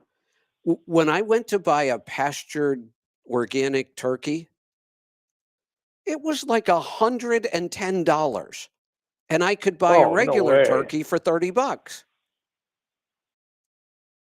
No way. Was It's it not that even much for a whole turkey? It is outrageous how expensive pastured turkeys are. Like, you can't even justify Wow. it. I think I bought one once, and they're not that good. They're actually not better. They're worse. Worse than a butterball. Right. They're harder to cook. They dry out really easy. And the price, I just can't justify it. We had a 22-pound butterball that we didn't spend. They were on sale. We got it a month or so ago, but it wasn't $25. No, you can get turkey for less than $1 a pound when they put it on sale. Yeah. Yeah, That's about what it was. It's like $5 a pound when it's pastured. Well, or more. Now remember, this might be one of the issues with the pastured turkey is that they can fly a little bit and they can run like hell. So maybe maybe they lose about more than half of them just a flight. You know what I mean? Something about fight or flight. Right. Something about raising turkeys, on pasture must be really expensive. Because, like I said, I can't even justify it. I look at the cost, and go, no, I'm just not spending that. No, right. I'm gonna have to just get the shitty turkey. Yeah, well, now we know there isn't a church's turkey Right. on every corner. Yeah. Yeah. That's why. You're talking about the satellites. When you're out at the homestead and you have all the lights out, you know what I mean? Right. And you like looking at the stars. Have you seen the Starlinks? Yeah, I see them all the time out there. Yeah, great. Yeah, you see more and more of them. Right. Most people don't believe you. I did. They're in Los Angeles or Las Vegas. No, you can. There's no way in the world. Absolutely see the Starlink satellites. That's a pretty common thing. Yeah, there's about, it seems like there's maybe 10 or 12 that are lined up most of the time. Right. And then which is sometimes it's hard to tell sometimes with a plane that has its lights blinking, and I forget which one it was, is that the plane's lights blink and then the satellites don't. But there's another issue with the satellites that are in the lower Earth orbit that we have, like this, where the Starlinks are. Right. Did you hear what they were talking about? If China blows just a couple of those up, it'll start quite the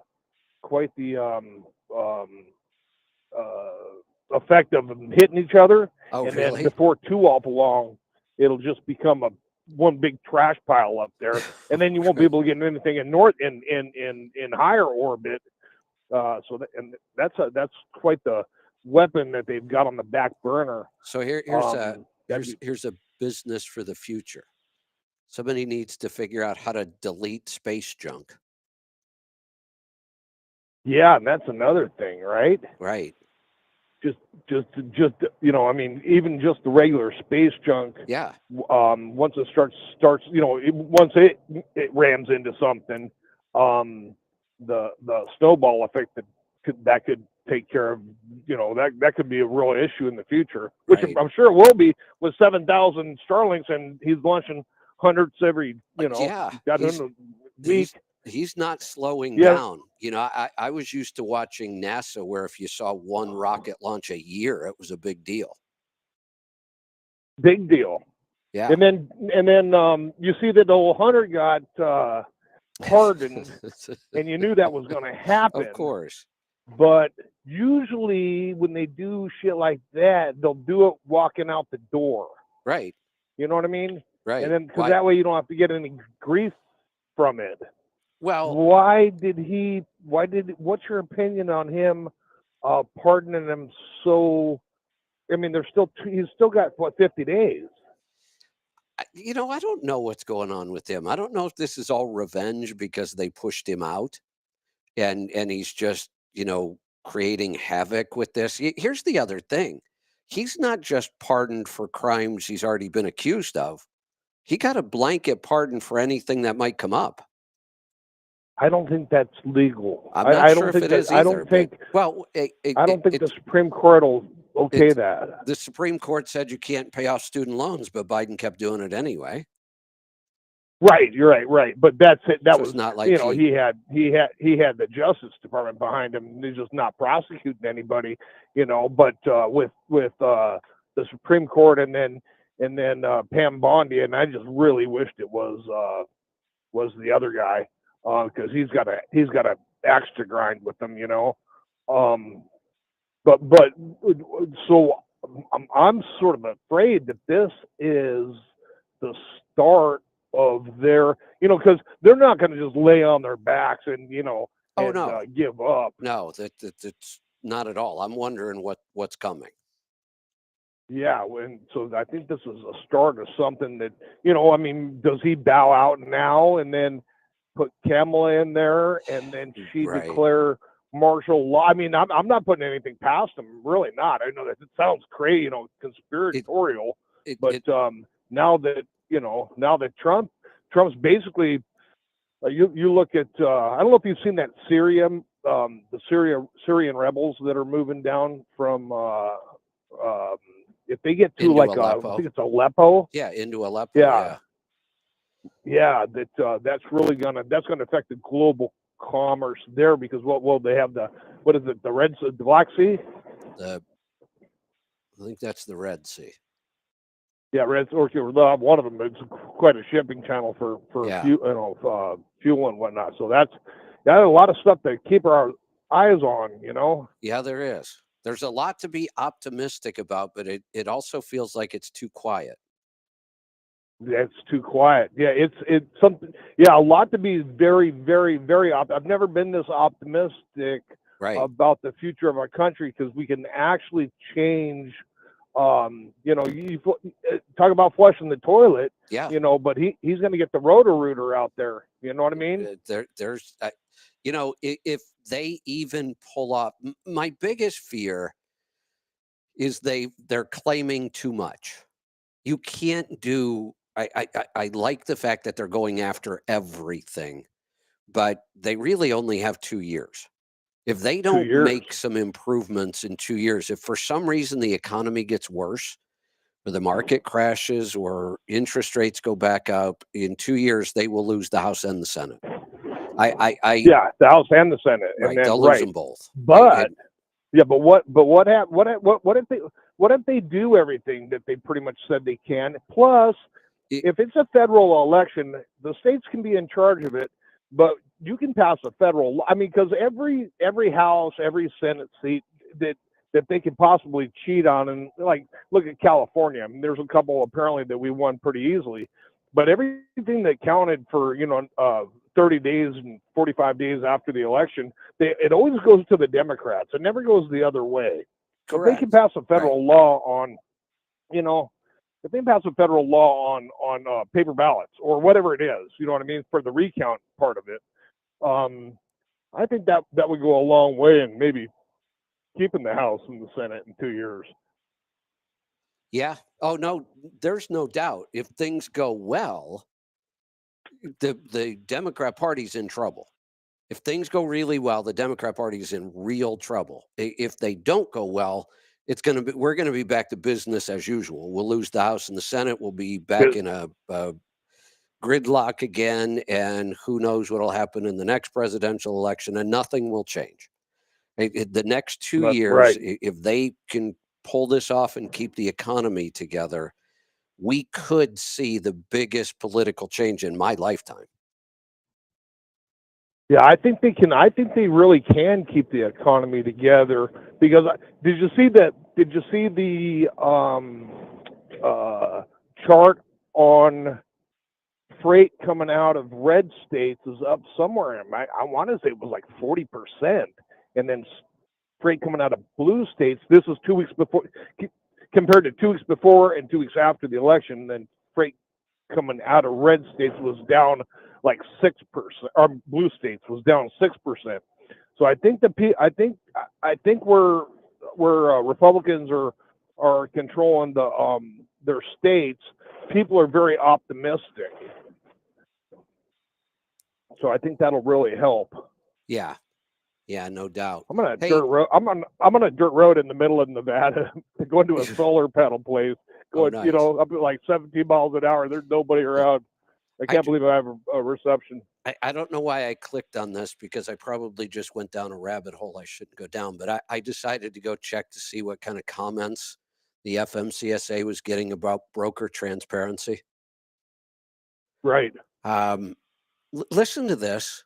This is the first one I opened. This just makes me crazy.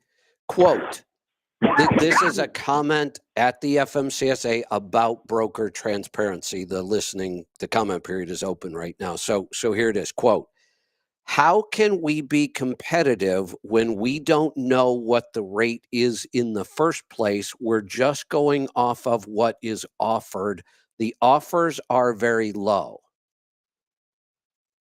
Kevin, this is the craziest that makes thing my head that I've explode. ever. How do people justify? I mean, that I don't even have a good analogy for it. It's if you're pulling off the load board for 75% of your stuff, you know what the phrase. It doesn't matter what the broker's making. It doesn't matter at all. Either you accept that load or you don't accept the load. If it's not paying enough, don't take the damn thing. But then the bitch about the broker making, oh, he made 23% on this, where his cost is only, 9%. It's the goofiest thing. Now, like you said before, when when you're doing a 80% of the load, then you don't have to look at everyone, because if all you really need to do is maybe audit him once a month, just to see if he's playing by the rules. And as soon as he isn't, then you know what? Then you can audit every one of them. But until then, this is stupid. People will bitch if you hang them with a new rope. Yeah, that's the comments here are. Here's what I see in every time I read these comments. What I see is a total lack of business understanding. Here's something else I'm seeing. Somebody obviously put some sort of canned letter together, because the last 10 I've opened are the exact same thing. It's like 3 paragraphs, but it's word for word. So somebody out there, right. There's another one. Almost every comment now is exactly the same. If you cut and paste that and then post it into the search engine of X, you can find out who that original poster pretty much was. Yeah, I may do that. It's probably that disrespectful trucker guy. Is that what it is? Was it him? Is that the guy that runs the guy that was I think he was sort of he got in trouble years ago for doing something nefarious, but and is he the one that has the trucking? No. No. Okay. Disrespectful trucker is actually Anil. Is who? Anil. Anil, no, okay, I got him confused. I like that guy. Yeah, actually. no, I do too. But he kept changing his name, and it gets confusing after a while. But if you watch his @ tag, you can always see his name in there. Yeah, that one had me confused for a little while too. Yeah, because I got confused there. But there's a couple of them out there on X that well, they just keep changing their names. It gets so damn confusing who's who. Yeah, they're always changing their name. Right. Now you have your name posted on X, and I don't know if I dare even go and I just use Idaho Tom or something. Right. And then but I don't know if I'd want to even go on there with my. It's not like I'm Dave Smith. You know what I mean? Right. I'm pretty easy to find. And these lunatics, you just, you know what I mean? Well, I mean, if I'm going to be on social media, you have to know who I am.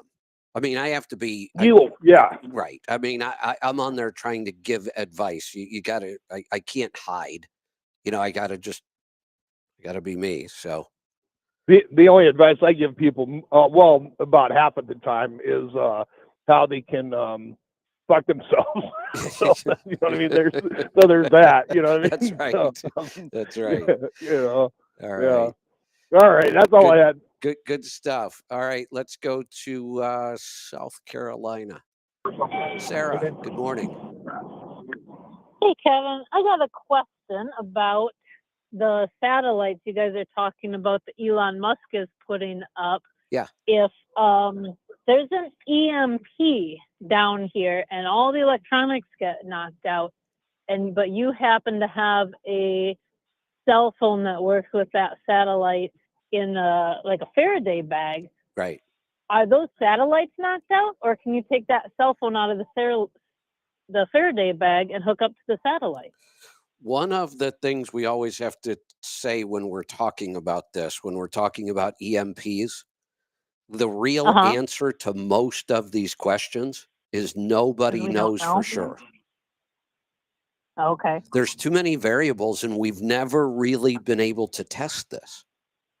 There was some really, really limited testing, I think back in the 50s, where they tried to, explode some EMPs over an island somewhere and test things. But there is so little testing on this that nobody really knows. And there's a lot of variables. How big is the device that created the EMP, that's going to be a nuclear device?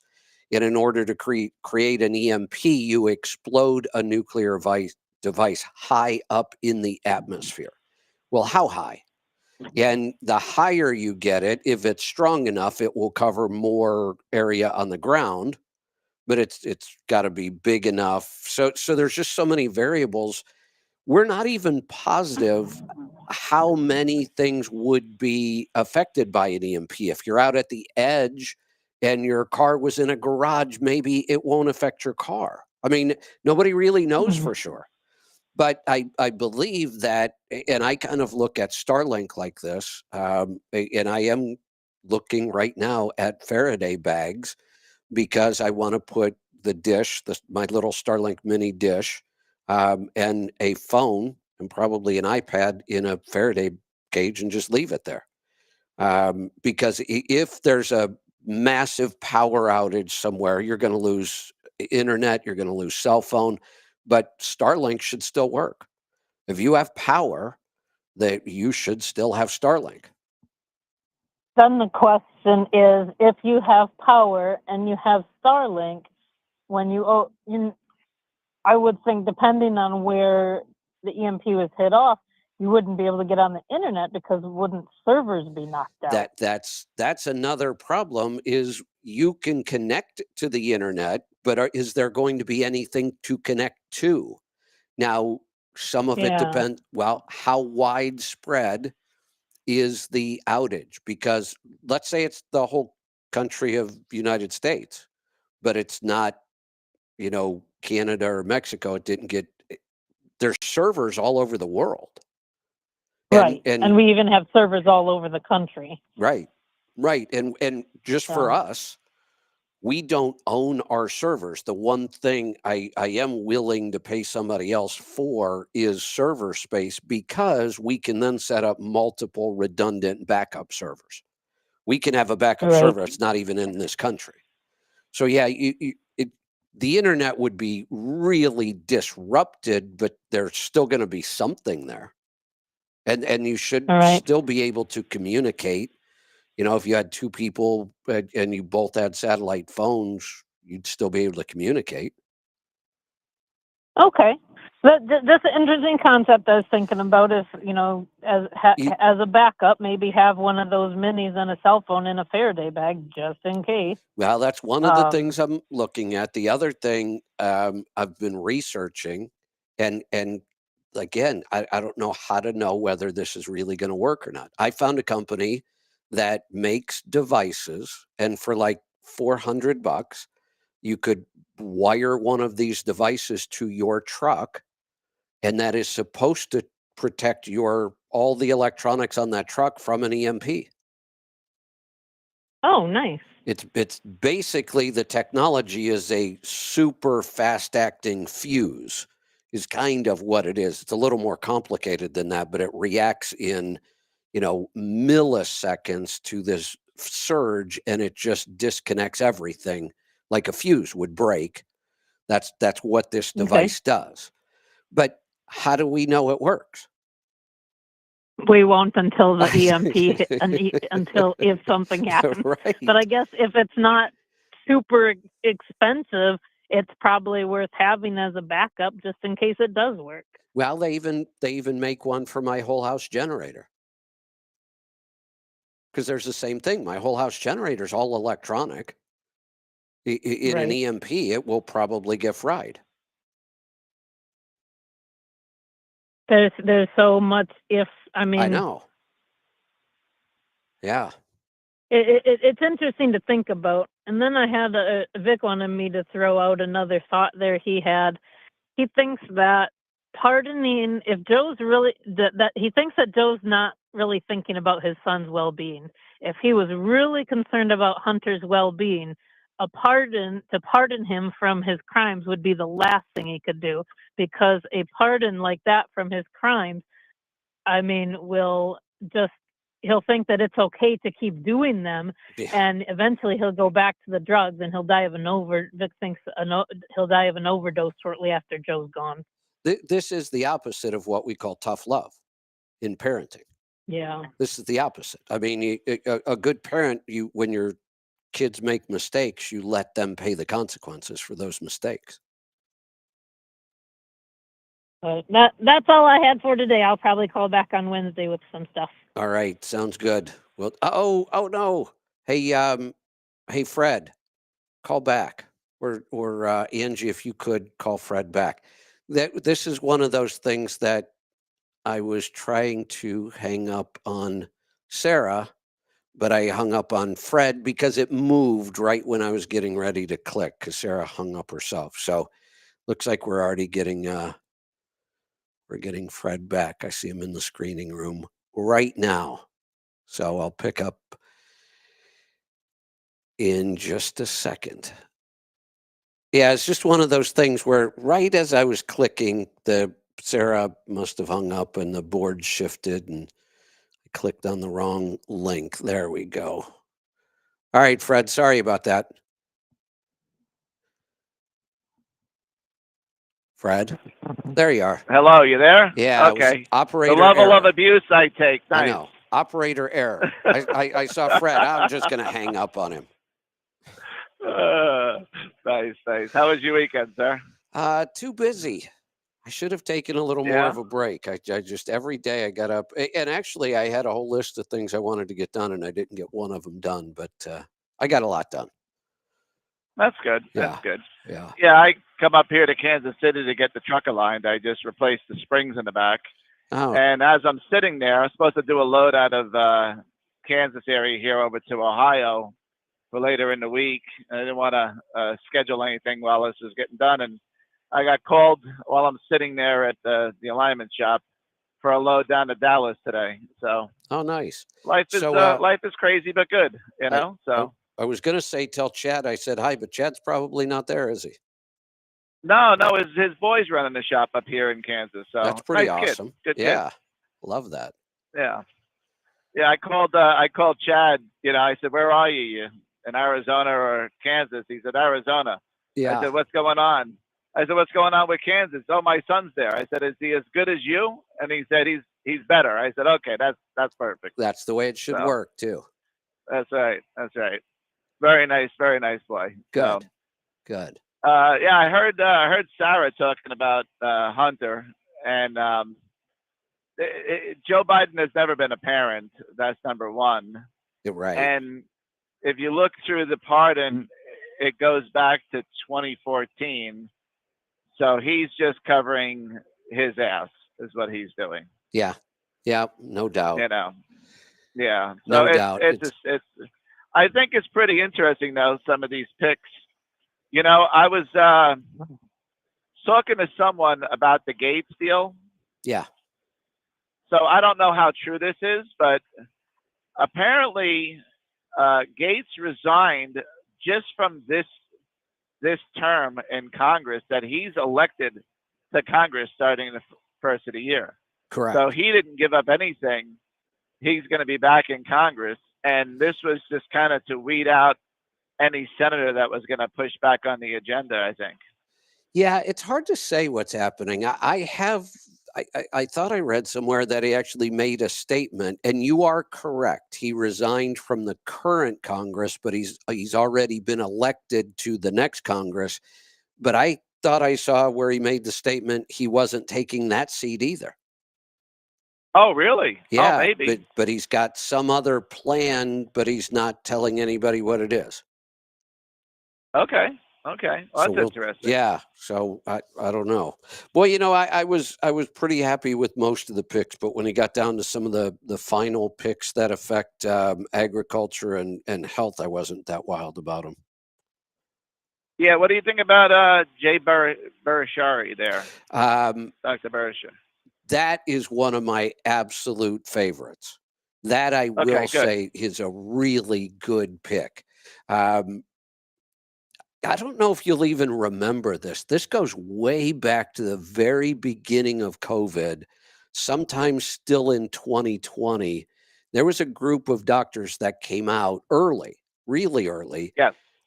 With what the hell is that called? The Barrington Declaration? Is that right? Yep. Yeah, I think that's correct. Yeah. I think Pierre Corey was one of them. Yeah, I think so. On that. Bhattacharya? I think that's his name. Bhattacharya. Yeah, there you go. Yeah. He was one of those. He was a part of that original Barrington Declaration, and that goes way back, so like October of 2020, I think. And basically, it was this open letter from all these doctors and scientists that said, "Look, everything about this is wrong. The masks, the lockdowns, the social distancing, the vaccines, it's all wrong. You got to stop this early on." And that's when they started going after these people. So he has been on the front line of this. He's taken a lot of heat. He's never backed down. That was one of my favorite. But here's the other thing. Holy cow. There was probably 6 hours where there was no point in me even scrolling through my feed on X, because every post was somebody congratulating him. I don't think I've ever seen that much support for somebody. Yeah. Well, I think they're going pretty crazy about Kash Patel too. That's a good way. That's another big one. The one that really just made me crazy was that Jeanette Nishawat for Surgeon General. Yeah, I know. She was so big on the vaccine. You need to get your boosters, and she was all over. Every time she came, it's one of the reasons I stopped watching Fox. I was so tired of seeing her on there talk about how we should all be vaccinated, and she claims she's changed her mind, but she had some pretty strong opinions. I think this is where, the people around him he's still getting some advice that maybe wouldn't be too optimum, but I think overall he's doing very well with everything. Well, did you see the video with Kennedy deep frying the turkey in beef tallow? I did. I thought that was awesome. Look, I don't know why we see this every year, right? We see all the videos of people burning down their entire house trying to deep fry a turkey. Why don't we put out one simple piece of information about how to fry a turkey safely? This is not that difficult. You know the one mistake people make that's so easy to fix? What's that? Let's just put this out there. Bring your oil up to temperature. Have your turkey ready to go in the oil, and make it safe. You don't want a bunch of stuff that's flammable right there. You want to be out in the open. But right before you put your turkey in the oil, turn the flame off. Why don't people think to do that? Why don't we talk about this more? Because a lot of people really do a lot of damage trying to deep fry turkeys. We've seen all the videos. People burn their entire house down doing this. But I never thought about that. Just turn the flame off for that couple of seconds it takes you to put the turkey down in, and if the oil boils over, it's not going to catch on fire. Yeah, no, that makes total sense. And then once you've got it in the oil and the oil settles down, now just relight your flame. Yeah, I've never done a deep fried turkey. I do want to. I will admit, I actually did one indoors in an old cabin that was built in the early 1900s once. That was not, but I did all the things I just talked about. I had a clear area there in the kitchen, and I got everything ready, and I had a nice secure way to hold the turkey so the turkey doesn't drop into the oil. But right when you're getting ready to do it, just turn the flame off. And then if you do have a problem, you're just going to have spilled oil. You're not going to have a big fire. So I actually did one. It was like minus 15 degrees outside. I was up at 9,000 feet in Colorado, and I just was not going to go outside to do it. So I did do it once in the house. I don't recommend that, but I got away with it. Right. What else you got? No, I like just haven't called in a while, so I just figured I'd call in, see how everything is going. How successful do you think Trump's going to be at his agenda? Oh boy, someone asked me this, and I said, I think he's going to get pushed back on a lot of things. What I don't quite understand is how they're confirming judges still. The Republicans, but they are. Yeah. So there's that whole dynamic to DC, right? That is just horrible. Yeah, it is. Because Republicans are going to be controlling basically all three branches, I guess you could say, with the conservative nature of the Supreme Court. But they are going to be controlling the legislative branch and the executive branch, which is where all the judges go. So I think it's just craziness.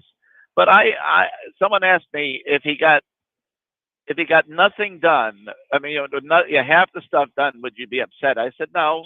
I said, but I think I would be successful. I'm just getting around a traffic circle here. Sorry. Is if he stopped these senseless wars? Absolutely. Above and beyond. Now, I was a little disturbed this morning. Apparently, I mean, I haven't been keeping much. I don't watch any news at all. I just get everything from X. But apparently, this General Kellogg, Keith Kellogg, is going to be some kind of a envoy to Ukraine and Russia, and he's talking about success over there is pushing Russia out of Crimea and in the Donbas region. I don't think that's even possible. So I think this is where the military-industrial complex is going to push back on Donald Trump and everything. So I think that's a little troubling to hear that.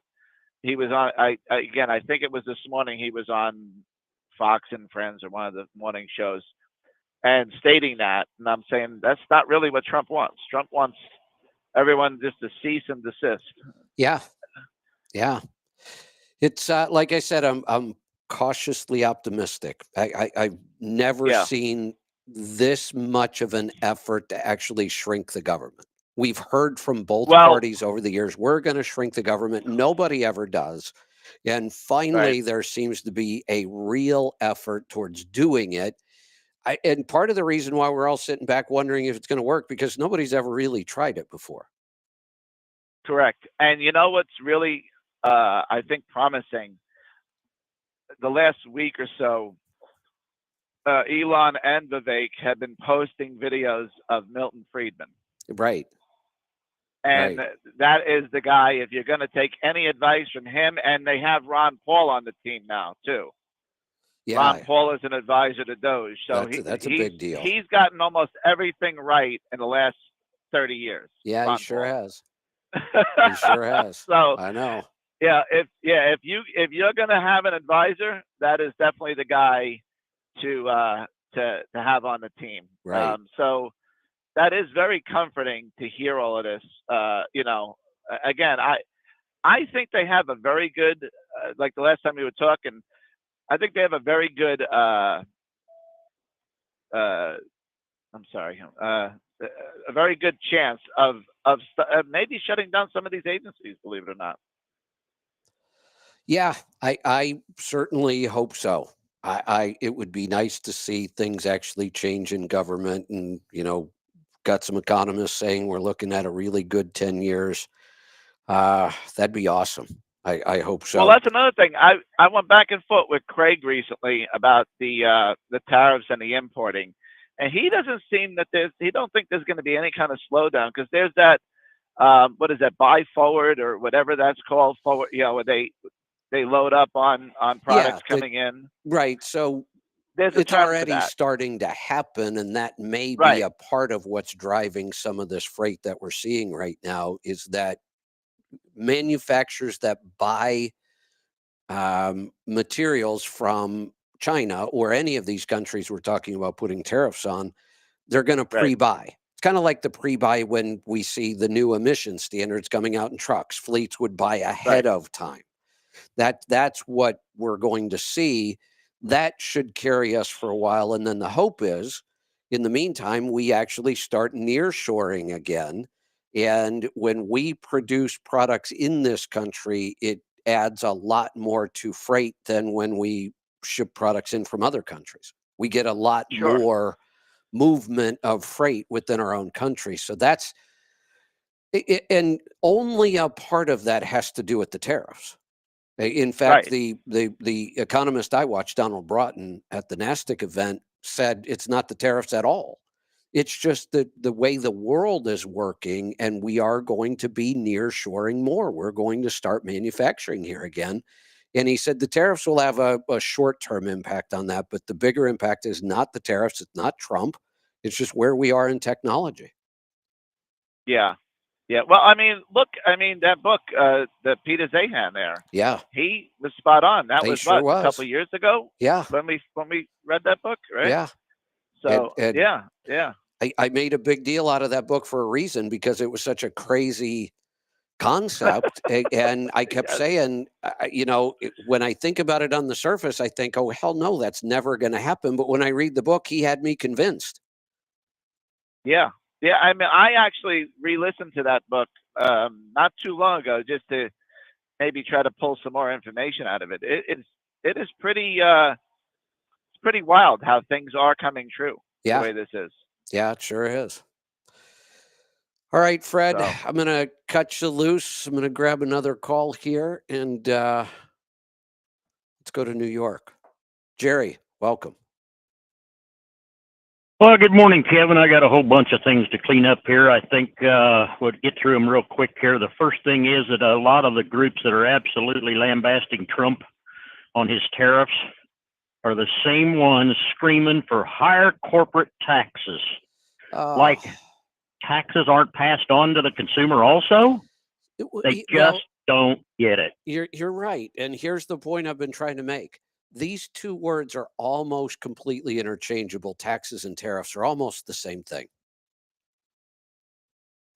But they'll scream about the tariffs are going to raise prices 25% immediately, but yet they scream for corporations aren't paying their fair share and they need to pay more. This whole idea, or billionaires don't pay taxes. I keep hearing this. If you had, I wonder if I could ask Grok this. Grok is getting pretty smart these days. I would love to know how much tax, all taxes. Think about all the taxes that are being paid by Elon Musk's 5 large companies. You've got property taxes, you've got sales tax, you have payroll taxes, you've got taxes on top of taxes on top of taxes. So to say that Elon Musk doesn't pay any tax, he holds the world's record for paying the most tax ever. $11 billion in 1 year, or whatever the number was. It's so ridiculous, I forget. But that was just his personal income tax. We don't talk about all the taxes these companies do pay. Nobody gets it. So No. you talked about Jay Botticelli or whatever his name is. Are you familiar with who Tom Woods is? I might not. Tom Woods is a very staunch libertarian that was very on the forefront of on the speaking circuit about when COVID first got into the news, and he had all these charts and graphs and everything about how bad the lockdowns were going to hurt and how good the states that didn't. He very, very outspoken about that. Well, anyway, he wrote a book called Diary of a Psychosis, and Jay Botticelli wrote the foreword to that book. So the point of that is that he is very enthused about the Dr. J being nominated on the National Institute of Health. He says it's the single greatest case of poetic justice in my lifetime. But anyway, he goes on to write, and I just thought this was priceless. During the COVID years, he had to endure the slings and arrows of mental and moral midgets who were unfit to shine his shoes. I just got a chuckle out of the way he wrote that. I like that. You know, what's interesting when you look at these picks. So Dr. J, it's easier to say that. He's taking Fauci's spot. Yes. That's the NIH. That's the organization that Fauci ran. It was Fauci and people like him that went after Dr. J over and over and over. The disinformation doesn't. Yep. So it's interesting now. He will now be controlling them and that group. That's not the only one that was like that, though. Tulsi Gabbard. She was on a do not fly list. Tulsi Gabbard actually got put on a do not fly list. Yep. Because of this crazy idea that she's some sort of Russian asset. Well, guess who's in charge of that now? Tulsi is. Tulsi Gabbard. Yeah. Imagine that. Yeah. Hey, I just looked up this guy, Tom Woods. I don't know how I missed this guy. I'm gonna do some reading here. Listen to this. The first thing I read about him when I go to his website. Thomas E. Woods Jr. is the 2019 winner of the Hayek Lifetime Achievement Award from the Austrian Economic Center in Vienna. That's pretty impressive. He's a fascinating individual. I somehow got on his email list. I don't know how, but somehow during that COVID, I guess I followed him or something and got on his email list. But he's absolutely very, very libertarian and outspoken and very well written too. He writes a lot of short little clips that are extremely good. Yeah, I'm gonna very, very knowledgeable. Yeah, he's got a bachelor's from Harvard and a master's from Columbia, and obviously believes in more like the Austrian economics, which is interesting. Yeah, I'm gonna do some. Yeah. He writes a lot of emails, just little short blurbs, and he mentions a lot of his experiences in Harvard and how he butted heads with all the liberals there and usually came out. He does a lot of debating too. I don't know, you wouldn't know some of the names he debated, and I can't call them off the top of my head, but he'll debate people and absolutely annihilate him. He's kind of like you, and he's got a grasp of facts and figures and at the tip of his fingers all the time, so he's pretty well spoken. Boy, he's written a lot of books. Yeah, and I'm not promoting him or anything like that. It's just that I happen to get his emails, and I like the way he spoke about that Dr. J. Anyway, and you just mentioned him. I wanted to bring that up. So, well, what surprised me was I follow Dr. J, and I have forever because he was one of the early people I started reading and listening to. When I got into the health thing, and then with COVID, I was really following him. I didn't, even though I followed him pretty closely and I knew who he was and what he did, and the whole Barrington Declaration thing, I didn't think he was that well known. You know, he's got a pretty big following on X, but I was absolutely blown away. I've been watching all these appointments, and you know, as soon as somebody's appointed, if you wanted to see them first, you should have been on X, because these were all reported long before you saw them on mainstream media. If you were on X, so they would announce somebody, and then you'd see my feed would get filled up with people congratulating him. I almost stayed off X one day because all day long it was nothing but people congratulating Dr. J. I've never seen any response like that. Well, that's great. I hope it works out the way everybody expects it to. Yeah. I really do. So I was impressed with. Hey, thanks for this. Move on to. Go ahead. I like this guy. Thank you for bringing him up. Oh yeah, I'm not promoting him or anything. It just happened to be I got his newsletter, liked the way he said about Dr. J, and wanted to pass that on. So moving on to another subject, I guess I got a question about electronics, and this goes back. This dates me. In my old truck, I had a iPod Classic, and I've got a sidebar story about it, but I'll get to that in a minute. But my question is how in the hell do I get access to all my library now from the iTunes library if I don't have an iPod Classic anymore? It doesn't work anymore. How do I access all that music that I bought and put on my iTunes if I don't have an iPad or an iPhone, and et cetera, et cetera? Now, you're going to tell me, you dumbass, get an iPhone, but I don't want an iPhone. No, I don't want an iPad. You shouldn't have to. Do you have access to a computer? Yes. You should be able to go to your iTunes account just online.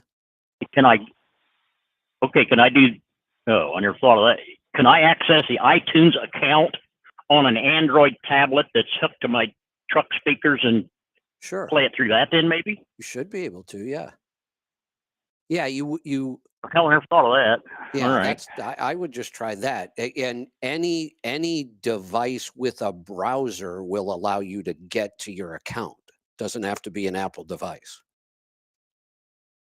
Well, I suppose my little Samsung tablet that I do my e-logs and your program and Audible on. Right. You should just be able to open your browser and then log into your iTunes account through the browser. Okay. All right. Well, the sidebar, I'll try that then. That answered that question. I couldn't figure out how to do it. The sidebar story on that goes back to your original name of your trucking, Let's Truck. So the funny part of that is that I clear back in 2006, I started with a company called ProClips that makes device holders specific to the truck. Oh. They were so specific that they actually had a iPod Classic holder that fit a Kenworth T2000. You took the radio out, and there was 2 screws on the back, and that bracket went on the back and had a cord coming out of the bottom of it and hooked into the back of the radio, so you could play your iPod through your radio. That's how specific they were. They've got, you put in that, and I'm not selling ProClips because I've got a story about it anyway. It ties into that. So I have been doing business with that company for years. Anytime I get a different vehicle, they've got vehicle specific mounts, and then they sell device specific mounts that go on their vehicle specific mounts. Now, I've been using that for years, and there was a Facebook group here probably 6 or 8 years ago that somebody was asking about device holders. And I put in there that I've been using ProClip for years and years, or ProClips devices for years and years and years. However, when you go to ProClips, to order a device, it needs to be ProClip USA. I did not put the USA, and everybody that was trying to go to ProClips was going on a porn site. Oh, no. So it's got to be ProClip USA, not just ProClips. Oh, thank you for the correction. That's a funny sidebar story about your original name of your Let's Truck. So, all right, last subject is fuel gauges. As I've told you several times over about the last year and a half, I broke fuel gauges. It has never worked right for me. And to refresh your memory, I would go in there and put in a fuel up I'd hit save fuel up and the little gear would go round, round, round, round, and it wouldn't save it. I'd hit save fuel up again and the little gear would go round, round, round, round, and never would save it. Right. I'd hit cancel and I would go to refresh and I would refresh it, and under truck activity, the fuel up would show up. Okay. I've been working with Angie. Angie got it to duplicate the problem even, and then working with Aaron, and nobody ever came up with a solution. So I want to tell you that I actually solved my own problem, believe it or not. I had on my old truck, I had 2,354,897 miles logged on in fuel gauges, and I had 2,926 fuel ups. Wow. I broke it because I had too many fuel ups. I started with a different truck. I started a new account. It's working perfect.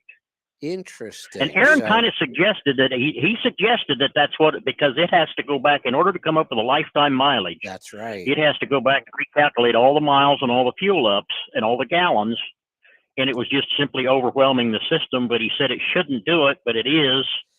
Well, and nobody ever came up with a solution. So I started with a different truck, and now it's working back to being perfect. Yeah, that actually makes sense. And you know, I've made the statement many times. You can't know what the limit is until you break the limit. Every database, when you build a database, there's always limits. If you use this software, you can only have X number of records in the database. It can't hold more than that. Usually the numbers are so big, it would never matter. But at some point when we programmed something early on, we never expected that somebody would get to this many fuel ups on the same account. So we didn't know that there was a limit there. But it was such an odd right situation, because as soon as I would hit refresh on the browser, it would show up, but it would not. It was just so weird. Yeah. And Angie got it to duplicate it, but anyway, I just wanted to let you know. But my question is then, now then, moving on to the updates, you keep talking about, and this goes back 6 or 8 months ago in visiting with Aaron several times about it. He asked me to go ahead and try the new app. And I tried to fuel up on the app, and it absolutely sucked at that time. It was just awful. So my question is I do not use an app. I use it on a computer. I do all my entries on the computer. So are we going to get updates that you've been talking about on the app? Are we going to get those updates on the actual computer program also? Yep. Or am I just dead in the water on that update? No, those are actually easier.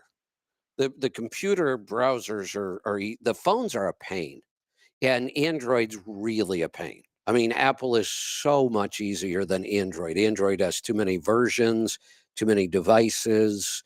So keeping things working on the Android side, we spend 5 times as much as we do on the Apple side. Same with the browsers. The browsers are fairly easy to keep up with. So for example, adding DEF into the system and into that one truck will be available at some point in time on the computer program as well? Yep, absolutely. Okay. Well, I just haven't started the DEF account yet because I just didn't want to start another, the truck number with a DEF and try to keep track of 2 of them. So I kind of held off on that, hoping that the computer program would update also. Yes. Okay. Yeah. I was just looking for something here. I'll double check with Aaron. I'll go through the list, but normally we can actually add more functionality on the browser than we get on the phone. Like, there are some limitations on the phone to what you could do. Whereas on the browser, you could go back and set custom dates. Yeah. So I don't think there's anything that's not going to be available on the browser. Okay. Well, back when I was having problems, I tried it on like 4 or 5 different browsers on 2 different computers and tried it on my phone and everything, and it didn't work on anything. So I knew it was within the programming. It wasn't on my end. But that was my question then as to whether the program would be updated along with the apps. Yep, that'll all be updated in the browser as well. And I'm not even going to ask you when. I know you wouldn't tell me anyway. Well, I could tell you, but I'd be wrong. Like I always am. You'd be wrong. I just make something up. Next week. I'm pretty sure that's what the programmers do when I ask them. They just make something up. Hey, you want to hear? Yeah, they just Want to hear a great example again of how much more efficient private business can be than government?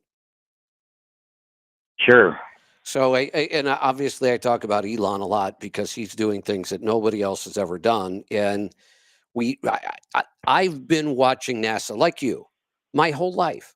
I remember the space landing in '69, the moon landing. I mean, what a big deal that was. And the space shuttle program. I lived in Florida, so it was a big deal to go, watch the launches a couple times a year, if that. Um, here's where I said Elon's put up 7,000 satellites, and he's launching rockets just about every day now. Listen to this statistic. Falcon 9, that's his new big rocket. That's the biggest one. Falcon 9 reaches a flight rate 30 times higher than the shuttle at 1/100th of the cost. Oh, good grief. 30 times Oh, more wow. flight availability, meaning if they put the shuttle up one time and brought the shuttle back, and they have to do all the things they have to do to be able to launch the shuttle again, the Falcon 9 would be able to launch 30 times before the shuttle could launch once. And it does it at 1/100th of the cost. But if Elon had been alive when the space shuttle was first being launched, I don't know how to say it. He wouldn't have been that good either, but yet he probably still would have been better than them, even in its infancy. I know what you're saying, and I agree with you. He benefited from NASA existing. He was able to look at all the things NASA had done over the years and then build from that. I get that, and you're right. That gave him an advantage. Had NASA had never gone to the moon, it would have taken him a lot longer. He still would have gotten there. But here's the other thing we have to remember. If Elon was able to learn from NASA to go this much further, why can't NASA learn from NASA? Exactly. That's exactly right. So I agree with you that Elon benefited from all the work NASA did. Why didn't NASA benefit from all the work that NASA did? Because they were government funded. Exactly. They had no incentive to. These numbers are almost hard for me to get my head around. I wonder if this is really true. I do believe they could. I absolutely believe he can launch 30 times more than they could. That's pretty apparent. But it's hard to get your head around. He's doing it for 1/100th of the cost. It is. And we've become it's just become so commonplace. I can remember, good Lord, we'd stop everything we're doing and go see a shuttle. You ain't kidding. Launch, that was a big deal. Yeah. It was. Yeah, now it definitely was. So I had no idea that he's launching rockets just about every day. Yep. I think there's an author named Nora Roberts, and she writes under a different pen name, I think J.D. Robb, and under that pen name, she wrote a whole series of books about a police officer in New York City, and her husband is a billionaire, and it's based like in the late 2050s to early 2060s. And it's funny because some of the stuff that they were talking about in that book about that they've got off-planet prisons. They'll send people to off-planet. They'll just shuttle them out to a planet somewhere in the space to make them serve their prison time. But they've also got resorts. Her billionaire husband is developing a resort off-planet, and they'll just hop up there and go see how it's doing, So it's funny. I could see a parallel to that book to what Elon's doing now and what he's proposing, et cetera. So you ain't kidding. All right, Jerry, got anything else today? All right, that's about enough for one day. Yeah. All right. Nope, move on. All right. Thank you, Kevin. You're welcome. Thanks for the call. I am going to move on to the rest of my day. I'm going to wrap this up. We will see you back here tomorrow for the Power Hour. Be safe, be profitable, be fit and healthy. Always do the hard work and master the journey.